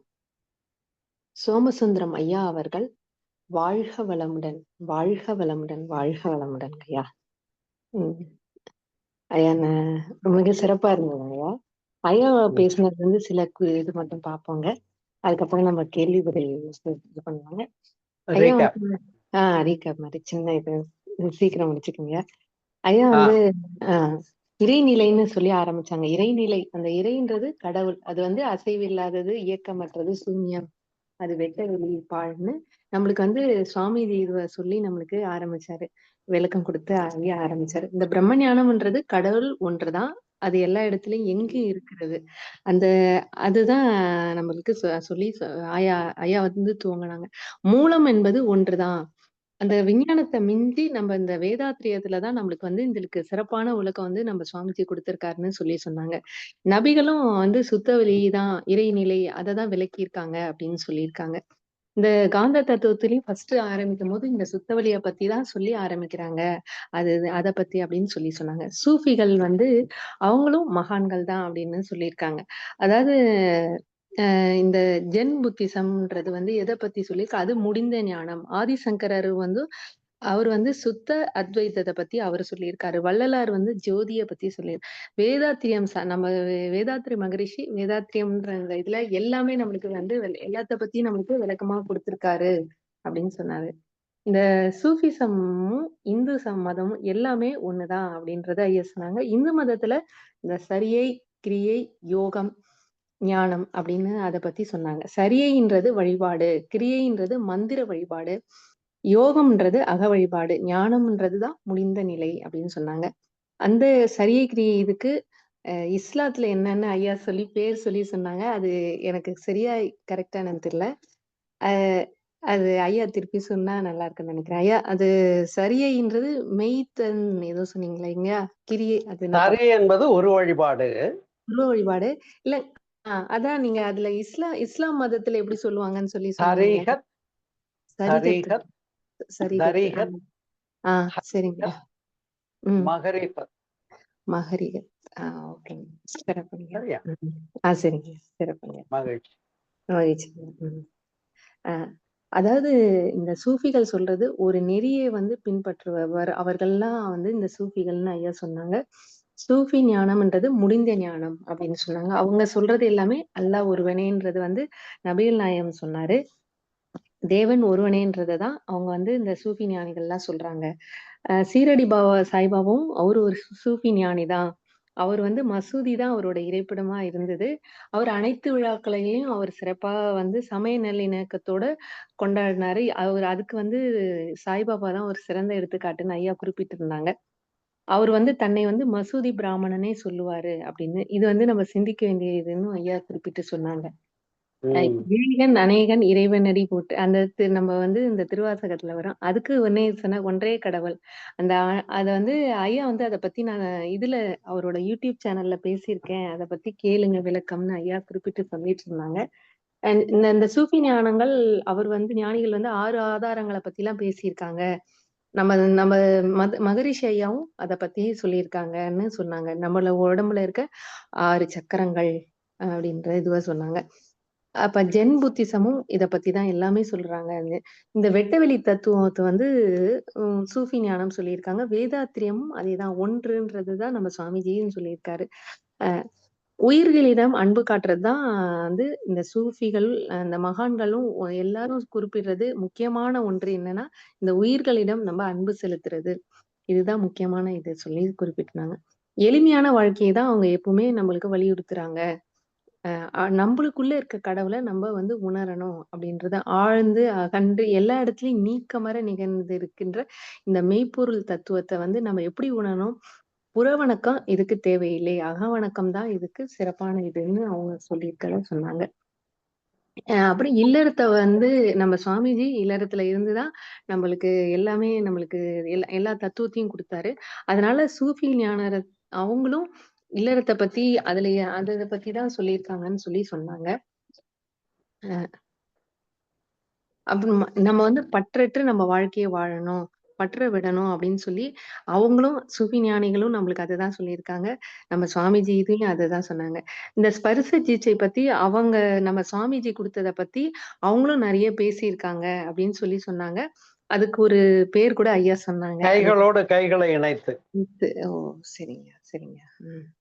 அப்புறம் நம்ம சுவாமிஜி இது ஒண்ணு முக்கியமா நீங்க தெரிஞ்சுக்கங்கன்னு சொல்லி சொன்னாங்க. கும்பகோணத்த தலைமையிடமா வைத்து சுவாமிகளது வந்து நம்ம உலக பொது அறநிலை சமயம் அப்படின்ற இது வந்து இருந்து அப்ப வந்து சுவாமிஜி வந்து நான் அவங்க காலத்துலலாம் முன்ன அதுக்கு ஒரு பேப்பர் குடுத்து அந்த இது ரூ. 1 அதுக்கு கையெழுத்து போட்டு தர சொல்லுவாங்கன்னு சொல்லி சொன்னாங்க. அது இப்ப இருக்கான்னு கேட்டாங்க. அது இப்ப இல்லன்னு நெனைக்கிறேங்கய்யா. அது இந்த இதுல. அ அது அத உலக பொது அருள் சமயமே காணாம போச்சு. காணாம போயிருச்சு அதுலயே. அதப்படி சுவாமிஜி நம்ம என்ன சொல்றாங்க வருவாயில 1% நம்ம வந்து இந்த சமுதாயத்துக்காக செலவு பண்ணணும். அதே தான் சூஃபிசத்துல, இஸ்லாம்ல என்ன சொல்றாங்கன்னா, 2.5% 2.5% அவங்க வருவாயில அவங்க தர்மம் பண்ணணும்ன்றத அவங்க சொல்லியிருந்தாங்க. அ ஐயா வந்து இறைநிலை இயல்பா இருத்தல், சகஜானந்தம் பத்தி ஐயா வந்து சொல்றாங்க. சூஃபியும் அததான் சொல்றாங்க. ஐயா வந்து அத பத்தி ஒரு புக் எழுதியிருக்கேன். நீங்க அத படிச்சு பாருங்க. அதுல நெறைய விளக்கம் குடுத்துருக்கேன்னு ஐயா சொல்றாங்க. நாங்க படிச்சு பார்க்குறோங்கய்யா. படிச்சு இது பண்றோங்கய்யா. மகிழ்ச்சி. ம். மகிழ்ச்சிங்கய்யா. சூஃபி ஞானிகள் இந்தியால மட்டும் இல்ல, ஈரான், எகிப்திலயும் எல்லா இடத்துலயுமே இருந்திருக்காங்க அப்படின்னு சொல்லியிருக்காங்க. அவங்களும் ஐயா அப்புறம் ஒரு புக் எழுதியிருக்கேன். அது சொன்னாங்க. அதுல வந்து மறுபிறவி வந்து இல்லன்னு நான் குறிப்பிட்டிருக்கேன் அப்படின்னு சொல்லி சொன்னாங்க. அதாவது பிறப்புக்கு முன்னும், இறப்புக்கு பின்னுமாங்கய்யா. தப்பா சொல்லிட்டேன் மன்னிச்சுக்கங்க. ஆமா, ஆமா. கரெக்ட்டுங்கய்யா. பிறப்புக்கு முன், இறப்புக்கு பின். பிறப்புக்கு முன், இறப்புக்கு பின்ற புத்தகம். அது சீக்கிரமா வெளிவரணும். எல்லாரும் நாங்கலாம் படிக்கிறோங்கய்யா. அதுக்கு வாழ்த்துக்கள்ங்கய்யா. அதுல மகிழ்ச்சி. வந்து ஐயா வந்து குறிப்பிட்டிருக்கதா சொல்றாங்க. அது படிச்சா நம்மளுக்கு இத பத்திய மறுபிறவி பத்திய ஒரு விளக்கம் கிடைக்கும்னு ஐயா சொல்லியிருக்காங்க. நம்ம இறை உணர்வில் இயல்பா இருத்தல், லயித்திருத்தல் தான் சூஃபிசமும் சொல்றதுன்னு சொன்னாங்க. ஞானிகள் வந்து தத்துவத்த வந்து அவங்க உணர்ந்தது அந்த உணர்ந்து நம்மளுக்கு எல்லாமே சொல்லியிருக்காங்க. நம்மளும் அத உணர்ந்தா தான் அந்த நிலைக்கு அவர்களோட நிலைக்கு நம்ம செல்ல முடியும். அப்ப ஞானம் கிடைக்கும்ன்றத ஐயா சொல்லி குறிப்பிட்டாங்க. இந்த நம்ம ம். சுவாமிஜி நம்மளுக்கு வந்து 9 மைய தவம்லாம் குடுத்துருக்காங்க. அ இந்த கோள்கள் பத்திலாம் நம்ம வந்து தவம் அந்த தவம் ஃபுல்லாவே அந்த கோள்கள் இது. இந்த பஞ்சபூதமும், இந்த கோள்கள் பத்தி இது தான். அத பத்தி தான் அந்த சூஃபிகள் அந்த கோள்களோட நிறங்கள் மற்ற அத பத்தி தான் அவங்களும் பேசியிருக்காங்க. பேசிருக்கு. அப்படின்னு சொல்றாங்க. அதாங்க. சங்க காலத்து இலக்கியத்துல புலவர்கள் வந்து பெண் புலவர்கள் இருந்திருக்காங்க. அவங்க பேசியிருக்காங்க. அவங்கல வந்து காரைக்கால் அம்மையாரும், ஆண்டாளும் அவங்க சொல்லியிருக்காரு. இதுங்க வந்து அத மாரி சூஃபித்திலும் பெண்கள் வந்து இருந்திருக்காங்க அப்படின்னு சொல்லி சொன்னாங்க ஐயா நம்மளுக்கு. அ ம். ஓகேங்க. அப்புறம் ஐயா நீங்க தவுஃபாவோ ஏதோ சொன்னீங்கயா? அது மீன் அது எனக்கு புரியலங்க. அது அப்புறம் நீங்க இப்ப சொல்ல அந்த வந்த தீட்சை கைகளை பற்றி தீட்சை கொடுக்கறதுங்கிறது தான் ம், பையத்துன்னு ம். சொன்னேன். ஓ! சரிங்க. ஓகே. சரியா? அந்த சரிங்க. சதவிகிதம் ஒதுக்குறது ஜிகாத்துன்னு பேர். ஜிகாத். ஓ! சரிங்க. அத்தகையத்தின இருப்பு நிலையில் நிற்றல். அது அந்த பிரேயர் தான். ம். ஓ! சரிங்க. சரி. அ. எல்லா ஞானிகளும் என்ன சொல்லியிருக்காங்க, உயிர் கருணை பத்தி தான் எல்லாருமே பேசியிருக்காங்க. எல்லா சமயங்கள்லயும் அதுதான் சொல்லியிருக்காங்க. அப்படின்னு சொல்லி சொன்னாங்க. அதாவது இஸ்லாமத்துல என்ன சொல்லியிருக்காங்கன்னு சொன்னா, மனம் வருந்துங்கள். அப்புறமா வந்து நம்ம தவற விட்டு விடுங்கள். மீண்டும் செய்யாதீர்கள்ன்றத இஸ்லாம் சொல்லியிருக்காங்க. இயேசு கிறிஸ்துவ பத்தி ஐயா இதுல கொண்டு வந்தாரு. பாவிகளை மன்னிக்க தான் நான் வந்துள்ளேன். பாவிகளை ரட்சிக்க வந்துள்ளேன். மனம் திருந்துங்கள்னு அவர் இயேசு கிறிஸ்து சொன்னதா சொன்னாரு. அ அ அது இயேசுவாக உயிர்த்தல், இயேசுவுக்காய் உயிர்த்தலாங்க. அது கரெக்ட்டுங்களாயா? அந்த இது நீங்க சொன்னீங்க. இயேசுவுக்குள் உயிர்த்தல், இயேசு இயேசுவுக்காய் உயிர்த்தல். இயேசுவுக்குள் இது இருத்தலாங்க. அவங்க சொல்ற ஓ! அ சரி. நேரடி ஒரு வார்த்தையே இதுதான். ஓ! சரிங்க. அதுக்கு சரிங்க. பேர் தான் பேப்டிசம்னு கொடுக்கிறது. தண்ணிக்குள்ள முங்கி எந்திரி தண்ணிக்குள்ள முங்கி முங்கி எந்திரிக்கிற சடங்கு நமக்கு வேண்டாம். ஓ! நாம ம். இறைநிலையில நின்னு தவம் செய்து நிலை பேறு பெற்றுட்டோம்னா, ஆ. துரியாதீதம் பண்ணிட்டா ம். அதுவே ஓ! முடிஞ்சது தானே. புரியுது. அதான். சரி. அதுக்காக சடங்கு போய் செய்யணும்னு அவசியம் இல்ல. சரிங்க. சரிங்க. அப்ப நம்ம வந்து வள்ளல் பெருமானும் இந்த தீபகாருண்யம் பத்தி தான் சொல்லியிருக்காரு. எல்லா மகான்களும் இதுதான் முக்கியமா சொல்லியிருக்காங்கன்னு சொல்லி ஐயா குறிப்பிட்டிருந்தாங்க. இந்த மதம் கடந்து ஞானிகள் எல்லாருமே சொன்னது ஒண்ணுன்னா, சூஃபியர்களும் அதான் சொல்லியிருக்காங்க. முடிந்த பொருள் என்னன்னா, இந்த மௌனம், அந்த அவங்க சூஃபியர்களும் பேசியிருக்காங்க. நம்ம சுவாமிஜியும் பேசியிருக்காங்க. மௌனம் அப்படின்றது. தனிமையை நம்ம வந்து அவங்க தனிமைய பத்தி நெறைய பேசியிருக்காங்க. "தனித்திரு, விழித்திரு, பசித்திருன்னு" நம்ம வள்ளலார் பெருமகனாரும் சொல்லியிருக்காங்க. நம்ப வந்து தன்னை கவனித்தல்ன்றது வந்து சூஃபி ஞானிகள் பேசியிருக்காங்க. அதுதான் ரமணரும் சாட்சியா இருத்தல், சாட்சி பாவனையா இருக்கிறது வந்து ரமணும் பேசியிருக்காருன்னு சொல்லி ஐயா சொன்னாங்க. இப்ப சூஃபியர்கள் சொல்ற குறைந்த உணவு, குறைந்த தூக்கம், எளிமை உணர்வது அவர்கள் பேசியிருக்காங்க. அதேதான் நம்ப இதுலயும் நம்ம சுவாமிஜி சொல்லியிருக்காங்க என்றால், அந்த அ ஐயா வந்து இன்னொன்னு சொன்னீங்கயா, அ சுவாமிஜி வந்து இது பண்ணும்போது, எனக்கு வந்து கால்லலாம் விழ வேணாம். என்னுடைய கண்களை பாருங்கள். அந்த ஆற்றலை ஆமா, பெற்றுக்கொள்ளும். உறுதியாக இறுதியா எப்போதுமே அனுமதிச்சதில்ல. ஆ சரி. மகரிஷி அப்ப குருவனுடைய கால்ல விழணும்னு யாராவது போய் விழுந்தா, மகரிஷி என்ன சொன்னாங்கன்னா, ம். நீங்க ம். என்னுடைய பாதத்த தொடும்போது ம். எதிர்மறை உணர்வா இப்படியே சொன்னாங்க மகரிஷி. ம். எதிர்மறை சரி. உணர்வாக இருக்கிறது என்னை தொட்டு வணங்க வேண்டாம்னு சொல்றாங்க. ம். அதுல சரி. என்னன்னு கேட்டீங்கன்னா, அவங்க ம். பாசிட்டிவ் பவர்ல இருக்காங்க. நம்ம போய் ம். கால்ல ம். விழுகிறவங்க நெகட்டிவ் ஃபோர்ஸா இருக்கும். ஓ! அப்ப அது சரி. டிரான்சாக்ஷன் ம். ஆகும். இதெல்லாம் சில சொல்லாம சொல்ல வேண்டிய தனியா பேச வேண்டிய விஷயம். ம். கரெக்ட்டுங்கய்யா. அதான் இவரு சுகிசிவம் ஐயா கூட ஒரு இதுல வந்து பேசுனாங்கய்யா. அதுல என்ன சொன்னாங்கன்னா, நீங்க வந்து இதேதாங்கய்யா அவரும் சொன்னாரு. இந்த மாரி நீங்க யாரோட கால்லயும் தயவு செய்து விழ வேண்டாம். அப்படி நீங்க வந்து அப்பா, அம்மா கால்ல தவிர வேற யாருடைய கால்லயும் விழுந்து வணங்காதீங்க. அவரு அதான் சொன்னாரு. அப்ப அப்பா, அம்மா கால்ல விழுந்து வணங்கும்போது மட்டும் தான் அவங்களுடைய கால்ல தொட்டா ஒண்ணும் இது இல்லையாம். மத்தவங்க விழுந்து நீ அப்படி விழ வேண்டிய சூழ்நிலை வந்தாலும் அவர்கள கால் பாதங்கள தொடாதீர்கள். ஏன்னா, அதுல மூலமா என்ன ஆகும்னா, அந்த அந்த பாவ புண்ணியம் வந்து இதுவாகும்னு சொல்றாரு அவரு. அ அதனால நீங்க மத்தவங்களோட அப்படி விழ வேண்டிய சூழ்நிலை வந்தாலும் பாதத்த தொடாம தரையில தொட்டு வணங்குங்கன்னு ஒரு ஒரு இதுல வந்து அது சுகிசிவம் ஐயா வந்து முக்கியமா இத சொல்லி நான் குறிப்பிடுறேன் அப்படின்னு சொல்லி அது சொன்னாங்க. நீங்க 2 மட்டும் சொன்னீங்க. நான் 3 சொல்றேன். அதான் மாதா, பிதா, குரு. குரு. அதாங்க. சரி. ம். அதாங்க. அனைத்து ஞானிகள், மகான்கள் எல்லாரும் பேசியிருக்கிறது வந்து இந்த தெளிந்த ஞானத்த தான் அவங்களும் எல்லாருமே பேசியிருக்காங்க. நம்ம சுவாமிஜி இத நம்ம வேதாத்திரியமா நமக்கு குடுத்துருக்காங்க அப்படின்னு சொல்லியிருக்காங்க. நம்ம வந்து இந்த அ ஐயா என்ன சொன்னாங்க, கடைசியில சொல்லும்போது ஐயா நிறைவா என்ன சொன்னாங்க, கடவுள் ஒருவர் தான். அவரு எங்கும் எல்லா இடத்துலயும் இருக்காரு. அதுக்காக தான் நமக்குள்ள அறிவா இருக்காரு. அத நம்ம உணரணுன்றதுக்காக தான் நம்ம சுவாமிஜி நம்மளுக்கு வந்து அறிவு திருக்கோயில் கட்டி இது குடுத்துருக்காங்க. அது உணர் உணரணும்ன்றது இதுல தான் இது பண்ணியிருக்காங்கன்னு சொல்லி சொல்லி நிறைவு செய்தாங்க. நன்றிங்க. வாழ்க வளமுடன். கேள்வி பதில் நிகழ்ச்சி அ இது பண்ணலாங்கய்யா. கேள்வி கேட்க விரும்பும் அன்பர்கள் தொடரலாம். தரலாம். வாங்க, வாங்க. கேள்வி கேளுங்க. நெறைய கேளுங்க. அ கேள்வி கேட்க விரும்பும் அன்பர்கள் ஹேண்ட் ரைஸ் பண்ணலாங்க. வாழ்க வளமுடன். கனகராணி அம்மா நீங்க அன்மியூட் பண்ணிட்டு பேசலாங்க. வாழ்க வளமுடன். ஐயா வாழ்க வளமுடன் ஐயா. சொல்லுங்கம்மா. வாழ்க வளமுடன். வாழ்க வளமுடன். சிறப்பாக இருந்தது. சூஃபி மகான், இயேசு மகான் எல்லாத்தையுமே கலந்து கொண்டு வரும்போது நம்மளுக்கு என்ன சூஃபிங்கிறது புரியுது? ஒரு ஞானி இல்ல. சூஃபிக்கள் பலர் இருந்திருக்காங்க. பலர் ஐயா நாங்க கூட கொஞ்சம் சின்ன வயசா இருக்கும்போது அந்த சூஃபி கதைகள்லாம் படிப்போங்க ஐயா. அது நீதி கதைகளா வரும். கதை ஆமா. கதை புக்குங்கிற வரும்போது அது நீதி கதைகள், சூஃபி அதே மாரி ஞானிகள் ஜென் கதைகள்னு படிச்சிருப்பீங்க இல்லையா? வாங்க எல்லாமே வந்து இந்த நீதி அதுவும் போதனையா எண்ட் ஆஃப் சப்ஜெக்ட்டா இருக்கும். சிம்பிளா ஒரே வார்த்தையில சொல்லிட்டு போயிடுவாங்க. ஆமாங்க ஐயா. ஆ. அப்ப வந்து நம்ம வந்து அது ஒரு கதை பிடிச்சிருக்கு அப்படின்ட்டு படிப்போம். நல்லா இருக்கு, ஒரு பாசிட்டிவா இருக்கு அப்படின்ட்டு. அப்புறம் நம்மலாம் நல்ல விவரம் வந்த உடனே தான் எல்லாருமே, அதுவும் இதுல வரவங்க எல்லாரும் ஒரே கருத்து தான். இப்ப நீங்க சொன்னது வந்து எல்லாரும் ஒரே கருத்து, அன்பும் கருணை. கடைசியில் நம்ம மகரிஷி கொண்டு வந்து நிறுத்தினது இரண்டொழுக்க பண்பாடு. இதை எல்லா மகான்கள் இதுல தான் கொண்டு வந்து நிறுத்தியிருக்கிறாங்க. நம்ம இதுக்குள்ள வந்த உடனே தாங்க நல்லா புரியுது. ஐயா எனக்கு ஒரு கேள்வி. ஆ பற்றற்றான் பற்றினை பற்றுக அப்படின்னு சொல்றோம்.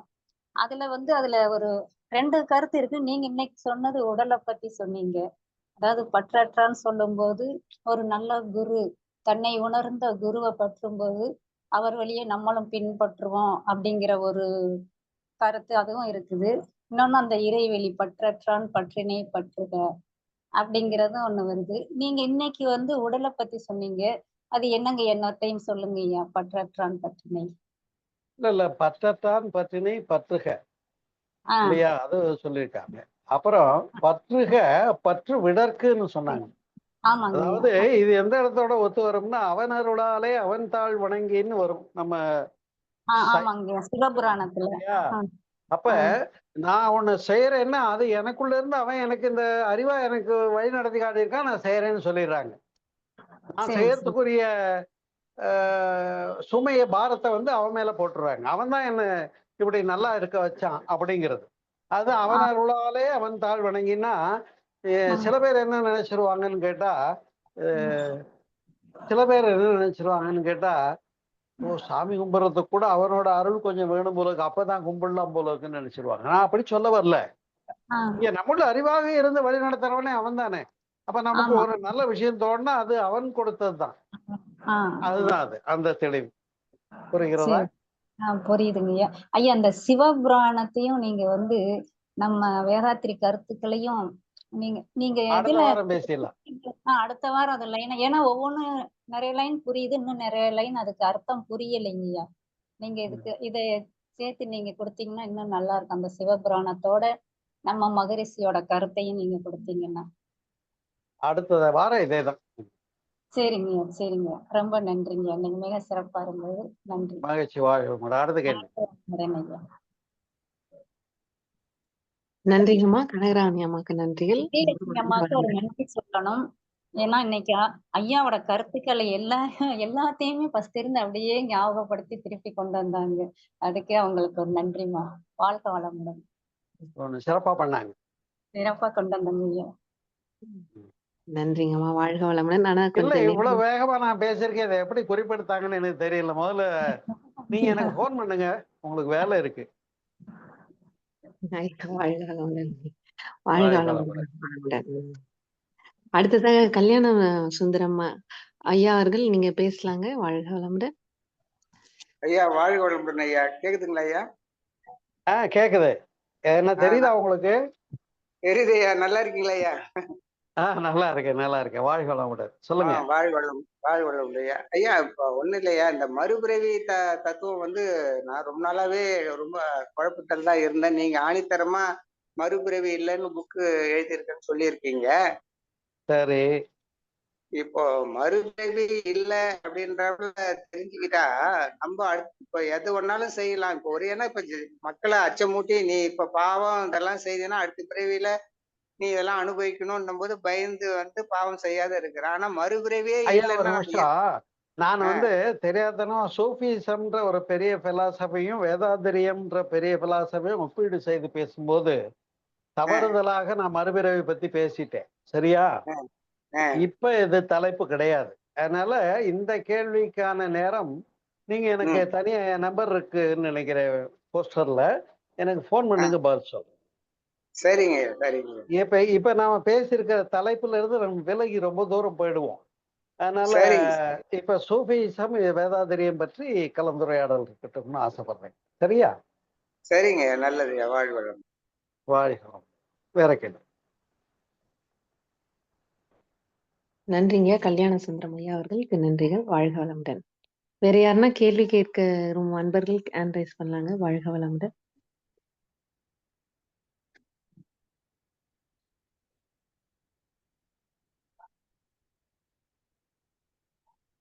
வாங்க பேசலாம், வாங்க. மோகன் ஐயா நீங்க அன்மியூட் பண்ணிட்டு பேசலாங்க. வாழ்க வளமுடன். வாழ்க வளமுடன் ஐயா. சொல்லுங்க. வாழ்க வளமுடன். சொல்லுங்க ஐயா. இப்ப எல்லா மத அந்த சூபிகளும் நம்ம ஞானிகளும் எல்லா இயேசுவார்கள் எல்லாமே அவங்க சொல்லக்கூடிய எல்லா கருத்துமே ஜாதி மதம் கடந்து மனிதர்களுக்கு மட்டுமே, மனிதர்களுக்காகவே சொல்லியிருக்காங்க. எல்லா இடத்துலயும் அன்பும் கருணைன்னு எல்லா ஞானிகளுமே சொல்லியிருக்காங்க, எல்லா மத தலைவருமே. அது ஏன் அந்த இதை தெரிஞ்சிக்காம இருக்கும்போது அவங்கவுங்க மதங்களுக்கு அந்தந்த ஞானிகள் சூபிகள் சொன்னது அவங்கவுங்க மதத்து வரையும் தான் அப்படிங்கிற நிலையை புரிஞ்சு எடுத்துக்கும் போதுதான் மற்ற மதத்தோட அந்த மத கோட்பாடுகள் இதெல்லாம் யாரும் வேற பிற மத கருத்துக்களை ஏத்துக்க மாட்டேங்கிறாங்களோ அப்படிங்கிற ஒரு இது இருக்கு. அதாவது என்ன முடிந்த பொருளை சொன்னாங்களோ அதை புரியாதவங்க முன்னிலையில இருந்து குழப்பியிருக்காங்க. அது ஜாதி சண்டையாச்சு, மத சண்டையாச்சு. நமக்கு மதம் கடந்த இடத்துல நிக்க தெரிஞ்சிட்டோம். நமக்கு இப்ப மனிதம் மட்டுமே கண்ணுக்கு தெரியுது, உயிர் கருணை மட்டுமே தெரியுது. நாம சப்ஜெக்ட் முடிச்சிட்டோம், அவ்வளவுதான். இதை நாம புரிஞ்சுக்கிட்டு நாம எடுத்துக்கிட்டா போதும். இதை போய் யாருக்கும் இன்சிஸ்ட் பண்ண முடியாது. ஆமா ஆமா, இல்ல இது புரிய வைக்கிற வேலை புரியாதனால புரிய வைக்கிற வேலை நம்மது. அதை பெரியவங்களும் பண்ணியிருக்காங்க கரெக்டா. ஆனா ஃபாலோ பண்றேன்னு சொன்னவங்க எல்லாம் கரெக்டா அந்த இடத்துக்கு வந்துட்டாங்களாங்கிறது தான் இப்ப நம்ம சிந்திக்க வேண்டிய விஷயம். கண்டிப்பா கண்டிப்பா.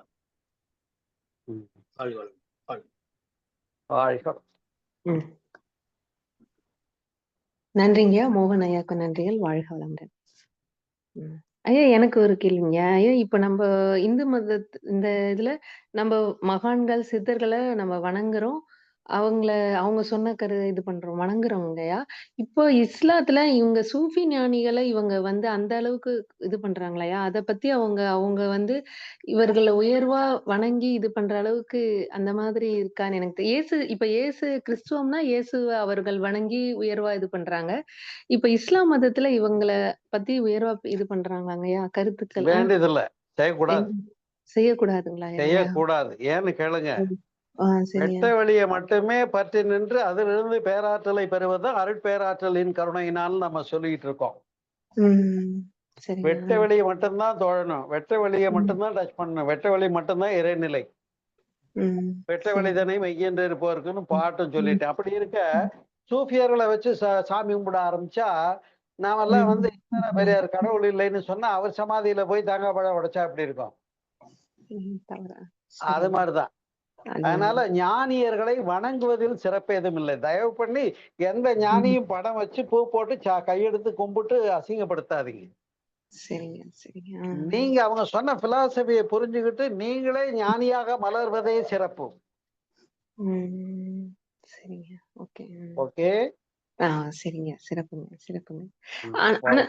வாழ்காலம்ங்க. இப்ப நம்ம மகான்கள் பேசினதெல்லாம் நம்ம பேசுறோம். ஆனா அவங்க இஸ்லாத்துல இந்த ஞானிகள் சொன்னதெல்லாம் அவங்க அவங்க குறிப்பிட்டு அவங்களும் இது மாதிரி இது பண்றாங்களாங்க? அப்படி இல்லைங்கய்யா? அவங்க எதுவுமே அவர்கள் சொன்ன கருத்துக்கள் எல்லாம் அவங்க பின்பற்றாங்களாங்கய்யா? அப்படி இல்லைன்னு நினைக்கிறேன். இந்து மதத்தினுடைய அத்வைத ஞானத்தை எல்லாரும் பின்பற்றாங்களான்னு உங்களை பார்த்து நான் கேள்வி கேட்கிறேன்னு வைங்க. ஆதிசங்கரர் சொன்ன சுத்த அத்வைதத்தை எல்லாரும் எடுத்துக்கிட்டாங்களான்னு கேட்டா நிறைய பேர் ஒரு வழிபாட்டிலே நிக்கிறாங்க, இன்னும் தாண்டி இங்க ஞானத்துக்கு வரல, அத்வைத ஞானத்துக்கு வரல இல்லையா? அதே போலதான் அதுலயும் 6 வேளை தொழுகை மற்றது அது இது நியதிகளை கரெக்டா கடைபிடிச்சிட்டு சூஃபி ஞானிகள் சொன்ன முடிந்த பிலாசபிக்கு போலங்கிறது தான் இப்ப நம்ம பேசிக்கிட்டு இருக்கிற மெயின் குறைபாடை. அது அவங்களும் அதை மாத்திக்கணும், நாமளும் இதை மாத்திக்கணும். அவங்கள மட்டும் நான் குற்றம் சாட்டவில்லை. இல்ல, ஆமா, சிறப்புங்க. அதான் நம்ம சாமிஜி சொன்ன அந்த வேதாத்திரியமும் எல்லாருக்கும் போய் சென்றடையணும். அது சிறப்பு, அதை உணரணும். சரிங்க, நன்றிங்க, நன்றி, மகிழ்ச்சிங்க. மறுபடியும் சொல்றேன், ஞானிகளை வணங்குவதில் சிறப்பேதும் இல்லை. ஞானிகளை சாமி கும்பிடுற வேலை பண்ணாதீங்க. நீங்களும் அந்த ஞானத்தை சென்றடைந்து நீங்களே ஞானியாக மலர்வதே சிறப்பு. நீங்களும் ஞானி ஆகலாம்ன்றதுதான் சிறப்பு. இது இப்ப ரைட்டா தப்பா நான் சொல்லியிருக்கிறது? புரிஞ்சுதா? புரிஞ்சுதுங்க, புரிஞ்சுதுங்க. எல்லாருக்கும் புரிஞ்சு இருக்கணும், புரிஞ்சு போயிடக்கூடாது. சாமிஜி அதான் நீங்க சொன்ன மாதிரி நான் சொன்னேன்னு எல்லாத்தையும் எடுத்துக்காதுங்க, நீங்க சிந்திச்சு செய்து பண்ணுங்கன்ற மாதிரி நீங்க எல்லாமே குறிப்பிடுங்க. அதான் சிறப்பு. ஆமா, நன்றிங்க. வாழ்க வளமுடன். நல்லது. நண்பர்களுக்கு யாரும் கேள்விகள் இல்லை? கனகராணி அம்மா நீங்க கேட்கணுங்களாம்மா? வாழ்க வளமுடன். வாழ்க வளமுடன். எனக்கு ஒரு சந்தேகம். இப்ப எல்லாம் இந்த ஜீவ சமாதி மகான்களுடைய அங்கதானங்க இப்ப எல்லாம் அதிகமா கூட்டம் போறாங்க, அங்க ஆற்றல் நம்மளுக்கு கிடைக்கும் அப்படின்ட்டு. அங்கதான் இப்ப எங்க நீங்க போனாலும் இந்த எல்லா மகான்களும் இந்த சித்தர்கள் ஜீவ சமாதியில நிறைய முந்தி இருந்ததை விட இப்பதாங்க அதிகமா கூட்டமா போயிட்டு வர்றாங்க. அங்க உங்களுக்கு ஆற்றல் கிடைக்கும்னு. சரி, நீங்க வணங்க கூடாதுன்னு சொல்றீங்க, இங்க ஆற்ற இது இப்ப ஜீவ சமாதிகள்ன்றது 15 சித்தர்களுமே ஜீவன் முக்தர்கள் தான். அவங்க சரிங்கய்யா. சமாதி அமைந்த கோயில்கள் 18 கோயில்கள் இருக்கு. நீங்க தெரிஞ்சிருப்பீங்க. இல்லைன்னு சொல்லுங்க, நான் லிஸ்ட் அனுப்புறேன். சரிங்கய்யா. எந்தெந்த 18 சித்தர்களும் எந்தெந்த ஊர்ல அடக்கமாயிருக்காங்க, ஜீவ சமாதி தான் நம்ம கும்பிட்டுக்கிட்டு இருக்கோம். உதாரணத்துக்கு பழனி வந்து போகருடைய ஜீவ சமாதி இல்லையா? ஆமாங்கய்யா. திருவண்ணாமலை, ஸ்ரீரங்கம் எல்லாமே 18 சித்தர்களுடைய ஜீவ சமாதிகள் தான். அப்ப ஜீவ ஆமாங்க. சமாதிகளை வணங்குவது இருந்துகிட்டு தான் இருக்கு. ஆனா ஆமா. நான் ம். என்ன சொல்றேன்னா, அவங்க சொன்ன பிலாசபிக்குள்ள வாங்க. அவங்களுக்கு தேங்காய் பழம் உடைச்சு தபட தபடன்னு கன்னத்துல போட்டு நான் கொட்டை கட்டிக்கிட்டேன், பட்டை போட்டுக்கிட்டேன், நானும் அடைஞ்சிட்டேன்னு பொய் வேஷம் போடாதீங்கன்னு சொல்றேன். நீங்க சொல்றது புரியுதுங்கய்யா. மழித்தலும் நீட்டலும் வேண்டாவாம், ஆ, உலகம் பழித்தது ஒதுக்கி விடுன்னு வள்ளுவமே சொல்றார். ஆமா ஆமாங்கய்யா. அதனால அவங்களுடைய பெரிய தாடி இருந்தா பெரிய மனுஷனும் இல்ல, மொட்டை ஆ, அடிச்சிருந்தா பெரிய மனுஷனும் இல்ல. ஆ, இங்கே உள்ளத்து அகத்து உணர்வானை எல்லா உயிரும் தொழும். சரி சரிங்க. அப்ப எல்லாம் புரியாம தான் நம்ம எல்லாம் போயிட்டு போயிட்டு வரோம். போனா நம்மளுக்கு நல்ல ஆற்றல் கிடைக்குது, வைப்ரேஷன் கிடைக்குது அப்படின்ட்டு அவங்களுடைய இல்ல கருத்தை அதெல்லாம் உண்மைதான், நான் ஒண்ணும் இல்லைன்னு சொல்ல. கருத்தையும் எடுத்துக்கணும். அவருடைய ஆமா. கருத்தையும் நம்ம எடுத்துக்கணும். அதுதான் அத்வைதத்துக்கு வாங்கன்னு சொல்றேன். ஆற்றலை மட்டும் வாங்காம அவங்களுடைய கருத்து தத்துவங்களையும் சேர்த்து எடுத்துக்கிட்டு வாங்க அப்படிங்கிறீங்க. ஒரு வழிபாட்டை விட்டு வெட்ட வழி வழிபாட்டுக்கு வான்னு நபிகள் சொன்னாரா இல்லையா? ஆமாங்க. இப்ப நம்ம துரியாதீனம் பண்றோம்னா அது அது வெட்ட வழி தொழுகை தானே. ஆமாங்க ஆமாங்க. முடிஞ்சு போச்சு. சரி சரிங்க. ரொம்ப நல்லா இருந்தது. ஆ. நன்றி நன்றி. ஹோல்சேல் கடைக்கு போயிடுங்கன்றேன். சரிங்க ரீட்டைல் சரி. கடையில போய் கொஞ்சம் கொஞ்சமா வாங்கிட்டு இருக்காதீங்கன்றேன். ஆமா ஆமாங்க. ஹோல்சேல் புரிஞ்சா சரி.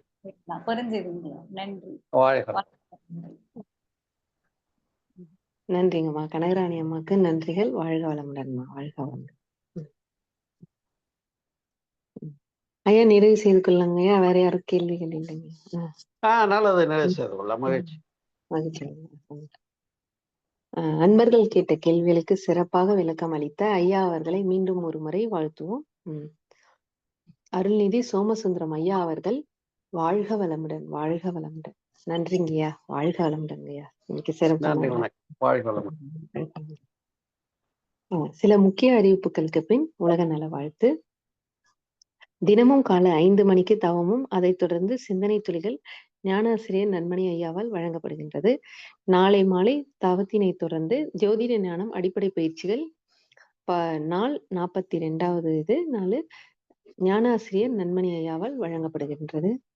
சனிக்கிழமை மாலையும் ஞாயிற்றுக்கிழமை மாலையும் நிகழ்ச்சிகள் எதுவும் நடைபெறாது.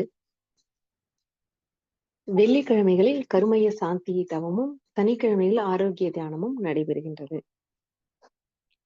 வேதாத்திரியத்தின் உயர்ந்த சுவாமிஜியோட உயர்ந்த தத்துவமாகிய காந்த தத்துவத்தை நம்ம ஞானாசிரியர் நன்மணி ஐயா அவர்கள் திங்கட்கிழமை தோறும் ஐயா வந்து காந்த தத்துவம்னு சொல்லி தலைப்புல ஐயா சிந்தனை கொடுத்துட்டே இருக்காங்க. அடுத்த வாரமும் ஐயா கொடுக்க இருக்காங்க. அது அன்பர்கள் அனைவரும் அவங்களை தெரிந்த அன்பர்கள் உறவினர்களை இணைத்து அவர்கள் அனைவரும் கேட்டு பயன்பெறுமாறு செய்யுமாறு கேட்டுக்கொள்கின்றோம். தமிழ் ஆனந்த யோகத்தின் நேரடி வகுப்பு 2வது வேதாத்திரிய ஞான சங்கமமா ஆகஸ்ட் மாதம் 8, 9, 10 தேதிகளில் நடைபெற இருக்கின்றது. மதுரை வாடிப்பட்டியில். இது சில வந்து குறிப்பிட்ட இடமே இருப்பதால் விருப்பமுள்ள அன்பர்கள் வந்து பதிவு செய்து கொள்ளுமாறு கேட்டுக்கொள்கின்றோம். உணவுக்கும் தங்கும் இருப்பிடத்துக்கும் சேர்த்து 2000 ரூபாய்ங்க. இதுக்கு உங்களுக்கு விருப்பம் இருக்கிறவங்க வந்து 9840017913 அனார்கலி அம்மாவுடைய நம்பருங்க இது. அவங்கள தொடர்பு கொண்டு நீங்க உங்க பேரை பதிவு செய்து கொள்ளுமாறு கேட்டுக்கொள்கின்றோம். அப்புறம் அந்த இதுல இருக்க QR ஸ்கேனை வந்து நீங்க வந்து ஸ்கேன் பண்ணி நீங்க பணம் செலுத்திக் கொள்ளலாம் அப்படின்னு கேட்டுக்கொள்கின்றோங்க.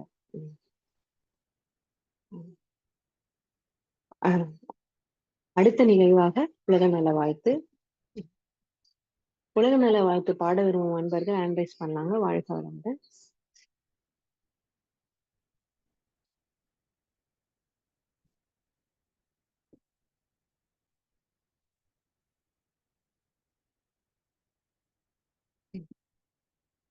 தியானமே யோகம்.